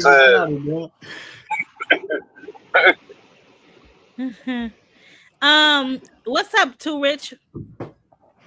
What's going on, Drag Queen? What's going on, pal? We doing closing arguments, baby. We went over what Eddie Hearn had to say about Devin Haney. If you need me to play it again, I'll play it real quick. The women's division, what's going on over there. We went over Charlo told me he's coming back. Who else? Oh, the press conference of Foster and Oshaque Foster and Ray Ford. So chime in where you want, babe. Yeah, I like the fight with Shakur. I think they did a great job with selling that fight. Oh yeah. Yeah, I got Ford though. I got Ford in this fight. Really? Tell me why. Yeah. I'm just. I think Oshaque. The Fulton fight. I don't think Fulton was in shape. So to me, it's those two fights he had with Conceição. I just think he fades a little bit, man. And it's a similar fight to like Shakur and Tank, right? Now Ray Ford is not that he don't have the power of Tank, but he do have a dog, right? So I know if he kind of got a grudge match going on, and I think he can get inside of Oshaque. Now, if Oshaque can outbox Ford, then I got a new respect for Oshaque. Okay, he is a good boxer, but I have my questions. Right, so I'm leaning toward Ford in that fight. I heard y'all talk about the Devin thing. I don't really know what's going on. I don't know if I'm fully buying the Zuffa. I'm hearing he signed the Zuffa, but I don't know. I'm not buying it either, Too Rich. I'm not buying it either, Too Rich. But De La Hoya tweeted today about Ryan and Devin at whatever that stadium is. I guess that Allegiant Crawford fought it. Stadium. Yeah, so Allegiant I Stadium. think they might be seeing Devin might be signed to Zuffa. They might be trying to steal that fight and fight Devin. So I guess we got to see how that play out. I think that's the fight that should happen. Ryan and Devin, that's the biggest fight. You know, but if he do sign to Zuffa, he got to do what he got to do. Now, my thoughts is this. Now, Hold Boots on, was at Teresa. Let me 140. ask you something. Hold on. You said if he signed to Zuffa, he got to do what he got to. What exactly can he do over there? Because he's gonna have to relinquish all of his belts. Cash a check, basically. Cash a But check. after that, then what? See, that's what I'm talking about. Everybody's so short-sighted. After that, then what, baby? Okay, well, look. So, according to the reports, Conor Ben signed the one fight and then he signed the deal. So maybe they give him a one fight, give him $20 million, and then he could decide if he's going to re-sign after that. If they give him the same situation, you know, I'm not sure what to do, but you know he got Richard Hitchens in there Ben over there. After that, hell, I don't know. But that's what I'm saying. Like for the long haul, like what comes after that? Because even if you go over there, right? Say, you know, maybe you try to work something out with the sanctioned bodies, like, yo, let me go over here and do this fight real quick, blah, blah, blah, blah. But your belts can't be on the line, you know, which is fine because they don't got no belt over there anyway. But if you sign for any longer than that one fight deal, the sanctioning bodies ain't playing all of that. You ain't about to be holding up our damn belts while you over there playing on Zuffa. Yeah, and that's true. But you know what's gonna happen if they watch Ben go get that money, they watch Devin go get that money. More fighters gonna run the Zuffa. You got to think about more fighters that got names are gonna run the Zuffa. You see what I'm saying? But here's my thing: if you're gonna run the Zuffa to fight over there, the niggas that you could have fought over here, then you should have just fought them over here. Because now y'all all getting stripped. Whoever go over there that got a belt, y'all all getting stripped. Yeah, it's an ugly situation. But you know, this my thing though, where I will agree with some people and say this: the independent thing, it works good for a while. But at the end of the day, you gotta have a machine behind you. So he gotta sign a deal with somebody. Like you gotta sign a deal with Eddie Hearns. You gotta sign a deal with somebody. Well, if you listen to what Eddie Hearns said, he said, all I have for him is what's that guy name? The white guy. No, not Crocker, but the other guy, the left-handed guy. Damn, I can't think of his name. But that's what Eddie Hearns said. Under his roster, that's all he got for him is that one white guy, right? So what I would say is this: if Devin want to make it, because it's fair. Catterall, thank you, baby. Thank you. Catterall, thank you, yeah. Aircraft Catterall. Yeah, so look at the Boots situation. It's the same thing, so I think it's fair. Boots was at 147. It was Eddie Hearn that was pushing Boots up to 154. Why?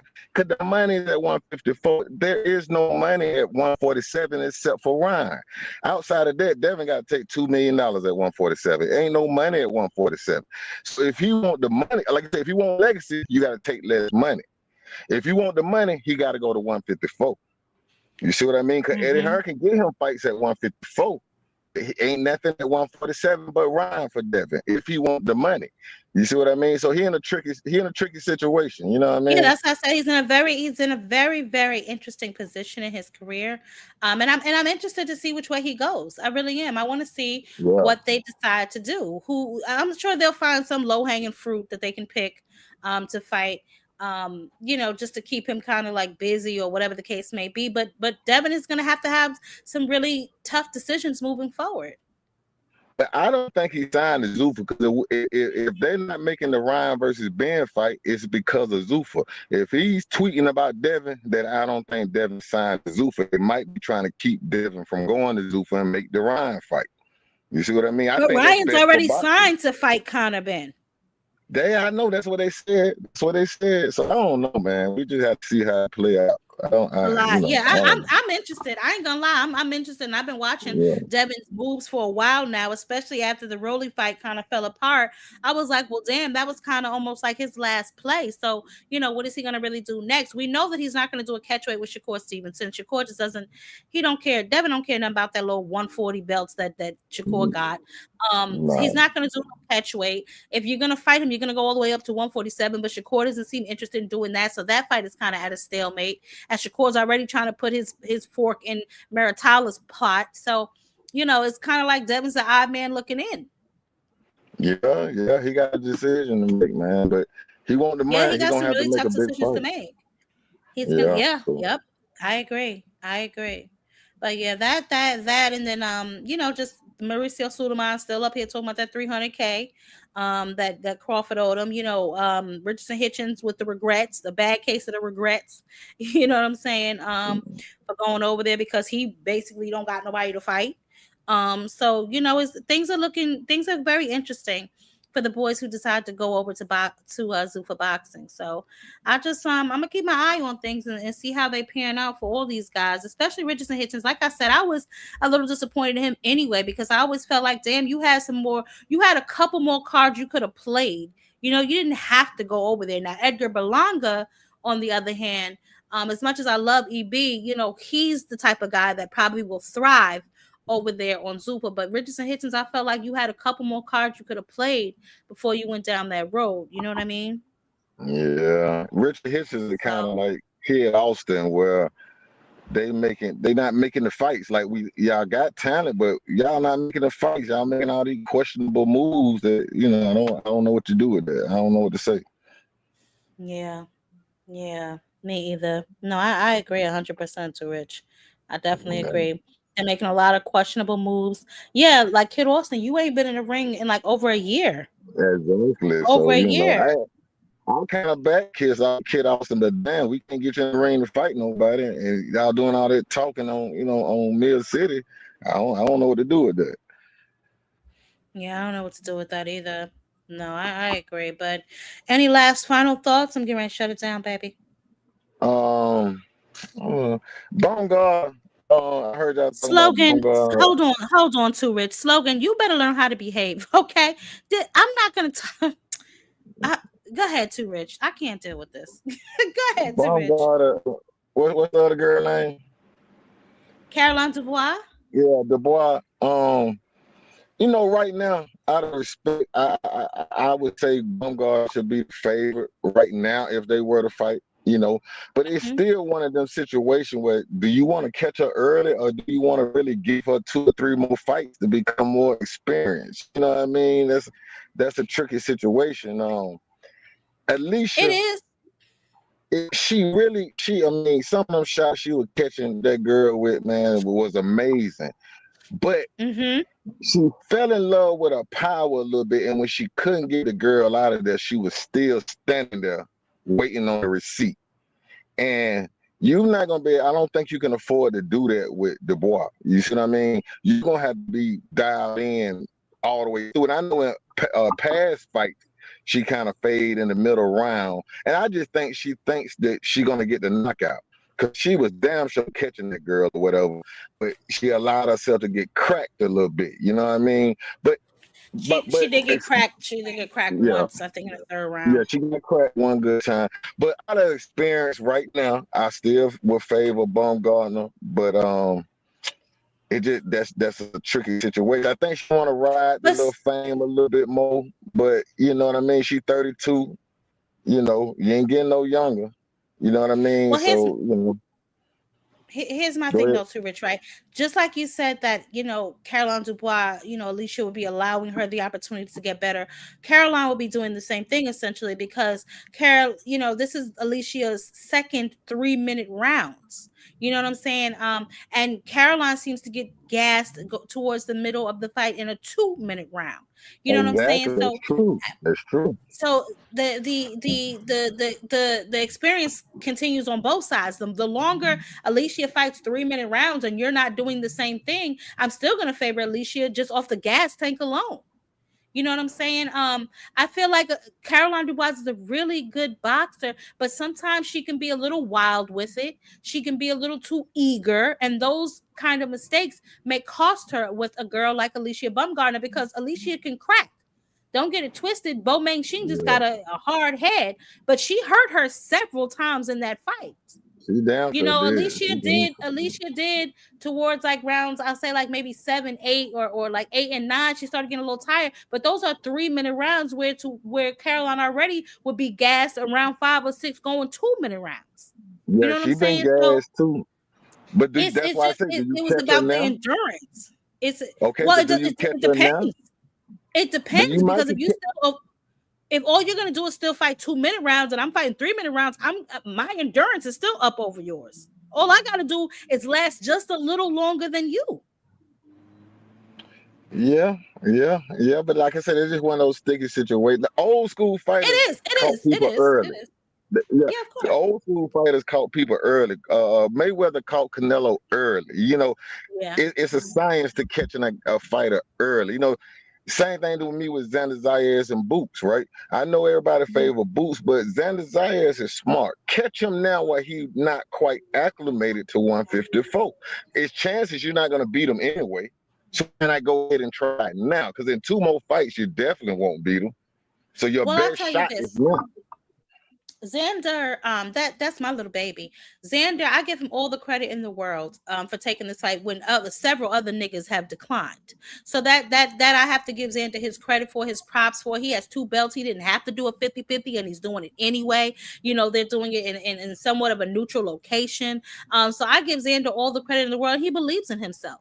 You know, whether he will come out successful or not doesn't really matter. The fact that he believes in himself gives him more edge over several other niggas who turned down this fight. Hell, we don't see Virgil Ortiz put himself in Golden Boy jail not to fight goddamn Jerome Boots. And you supposed to be the quote unquote boogeyman at 154. So we won't have any Xander slander, honey. We are gonna ride this thing all the way out, and we're gonna continue to boost and build this fight because that's what it deserves. These are 2 young fighters who decided to go in there and test themselves against one another.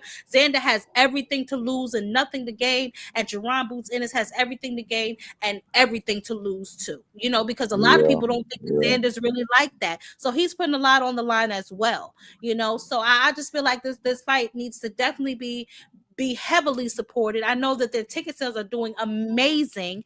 You know, as far as now, I know Jersey, New York, everybody gonna be in the building. They picked the perfect place to me. You know, New York is heavily you know, Latin, you know, and you have black people and New Jersey right there, Philly right there, you know. So I think that they're gonna do amazing, and I think this fight is gonna be better than people expect.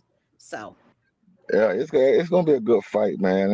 This a big moment for both of them. It's gonna, you know, even if Boots go in there and destroy him in 1 or 2 rounds, I still think it's come a on big now. fight. We're not doing that. Come on now. No, We're gonna give Xander a little more credit. I don't think that's gonna happen. But I'm just saying, even if he were to, it still would be a good fight. You know, it's a good fight. It's a good fight. And I'm ready. You know, I have my doubts about Boots, but I'm giving him full credit. He win this fight because sometimes for athletes, it's about a moment. You know, some guy get to that moment and don't show up. So if he get there, he takes this shit from Xander. That's a big moment. You know, you got to give him credit for it. So, you know, no doubt if Xander do it, then of course you got to give him credit for it. But you know, it's a good fight. Yeah, it's a good fight. But yeah, that's all I got. For sure. All right. Well, thank you, baby, for stopping by. Okay. And I'll talk to y'all. All right. No cap. Hit me with it, baby. Because you ignorant. Hit me with it, baby. Final thoughts. You know, I was just tired of this catching early crap. Motherfucker, 23 years old, that's prime age for any athlete. Yes, he is. Okay. It's like, this shit is ridiculous. Oscar De La Hoya was a 3-division champion or some shit when he was 23, 24.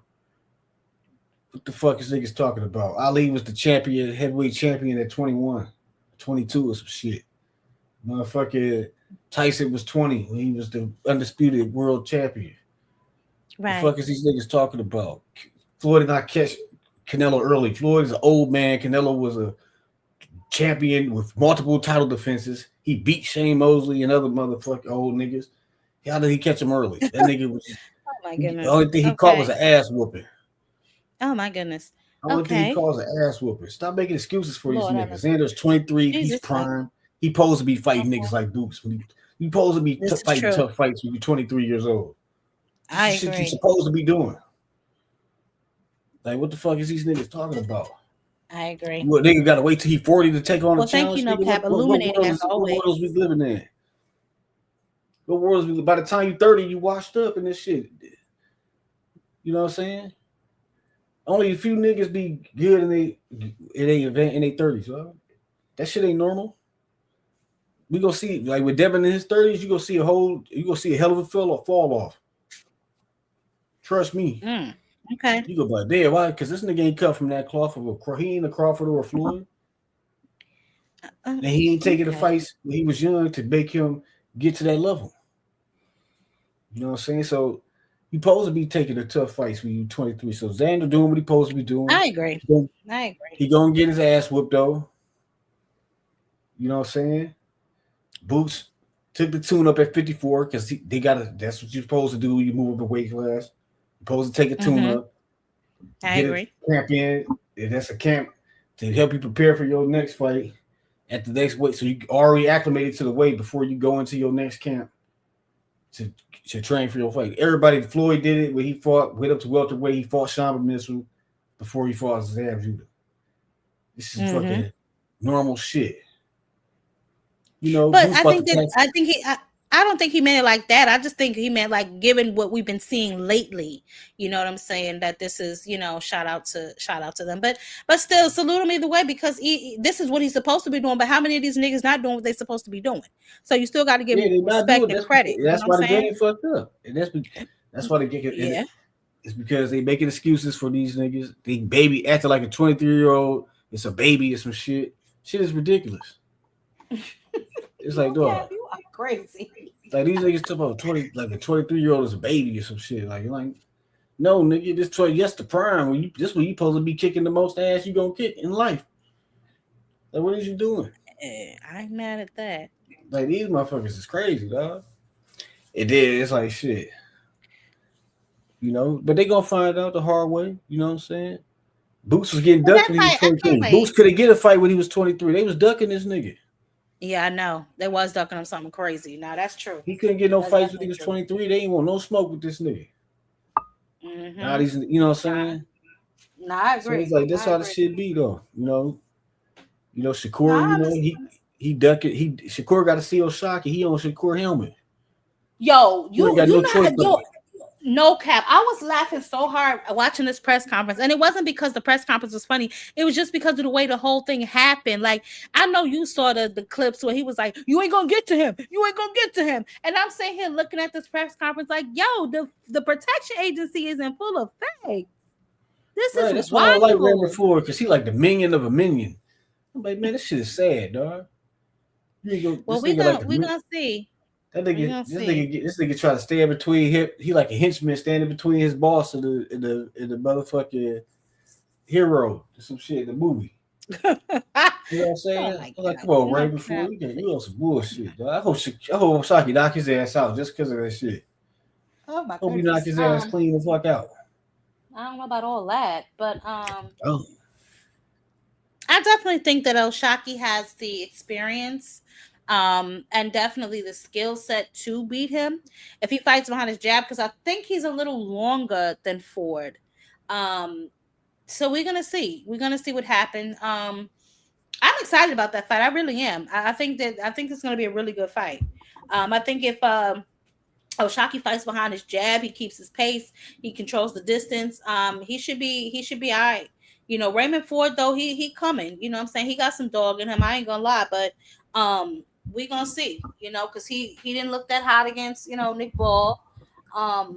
He lost his belt after that. So we'll see. We'll see what happens. I know he said he felt like he was weight drained or something like that. I think that's what he said, but we'll see. We'll see.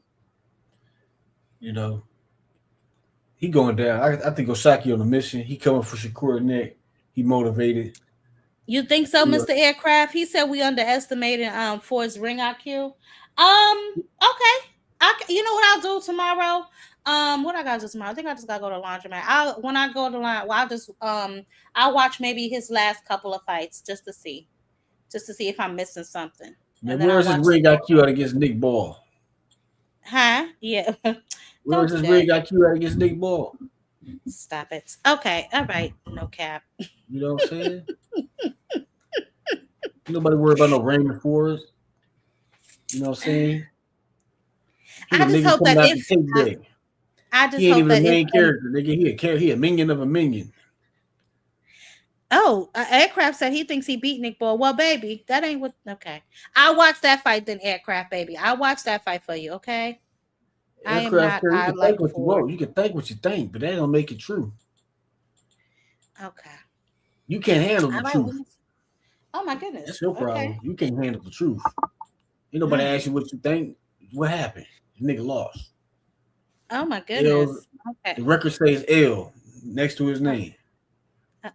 Well, wait a minute now, because we can't go off that, because the record also say Devin ain't never lost a fight, and we seen what we seen. So I am The gonna record watch say that he fight. got a 1 on his record for no contest, nigga. Yes. He don't got a perfect record. Yeah. He None got of these niggas should have a perfect record if they fight in high level competition. That's another thing that annoys me. But we'll see. Whatever. He got a 1 on his record for no contest. Mm-hmm. Mm-hmm. So the ass whooping is in the books.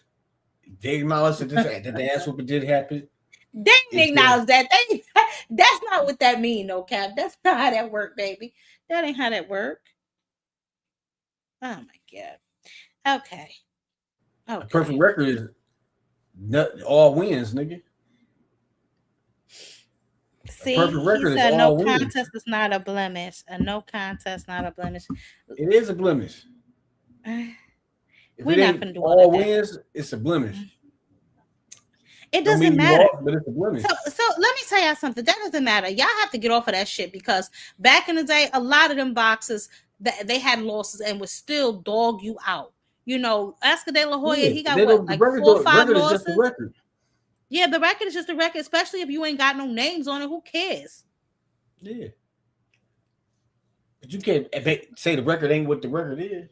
That's all I'm saying. Yeah, no, but you gotta look deeper into it though. You know what I'm saying? I was talking to somebody earlier about like the Bud Crawford and EJ fight, and I was like, you have to take into account everything that happened to EJ before, and then they were like, oh well, all they're gonna see in the record book is that Bud won. You know what I'm saying? But it's still like 2 car accidents, torn retina, whatever. Yeah, I don't know, but I get it. The record books say what the record books say. That's all we can go by. At the end of the day, when people look at the records from 10, 15, 20 years from now, that's all they're going to see. So I guess the facts won't really matter. And Devin got to take Ryan until Devin get in there with Ryan and show that it was the Osterine, that ass whooping stands in the court of law. Boy, they dropped that lawsuit. What you talking about, court of law? In the court of law of ass whoopings. No, in the court of public opinion. That ass whooping is valid. The win wasn't valid, but that ass whooping was valid. That ass whooping is a stamp, came with a seal of approval. Okay. Grade A ass whooping. Thank you, No Cap. Thank you for stopping by, baby. Always illuminating every time you stop by.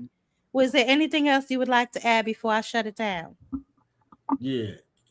Oh, all praise be to Allah. Yeah. Uh-huh. That's it. Who got KO'd on his own? No Cap, you're making me messed up. Okay, baby. Thanks for stopping by. All right. See you later. Take it easy. Okay, baby. See you later. Oh, child, I'm missing stuff on the zone and everywhere else. Y'all know I was boycotting the zone anyway, but if it's a good fight, I might sneak over there with my burner account and pay their little funky $20. But it has been another amazing episode, y'all, of Chap Queen Boxing, honey. We don't expose the market value, child, the security program, honey. Everybody hates Baumgardner. I don't know why, but listen here, we have some good fights coming up tonight. Y'all have an amazing evening. I'm gonna watch the Tierra Brown interview tomorrow, and I'll make a video on what it is that she says, because I'm very intrigued to see, what she has to say about her treatment, I guess, on MVP, or what she has going on with some of the other girls. But you guys be easy, having a wonderful night. Make sure y'all watch yourselves some good fights, and until next time, y'all know what to do, baby. Catch mother on a panel. I am gone.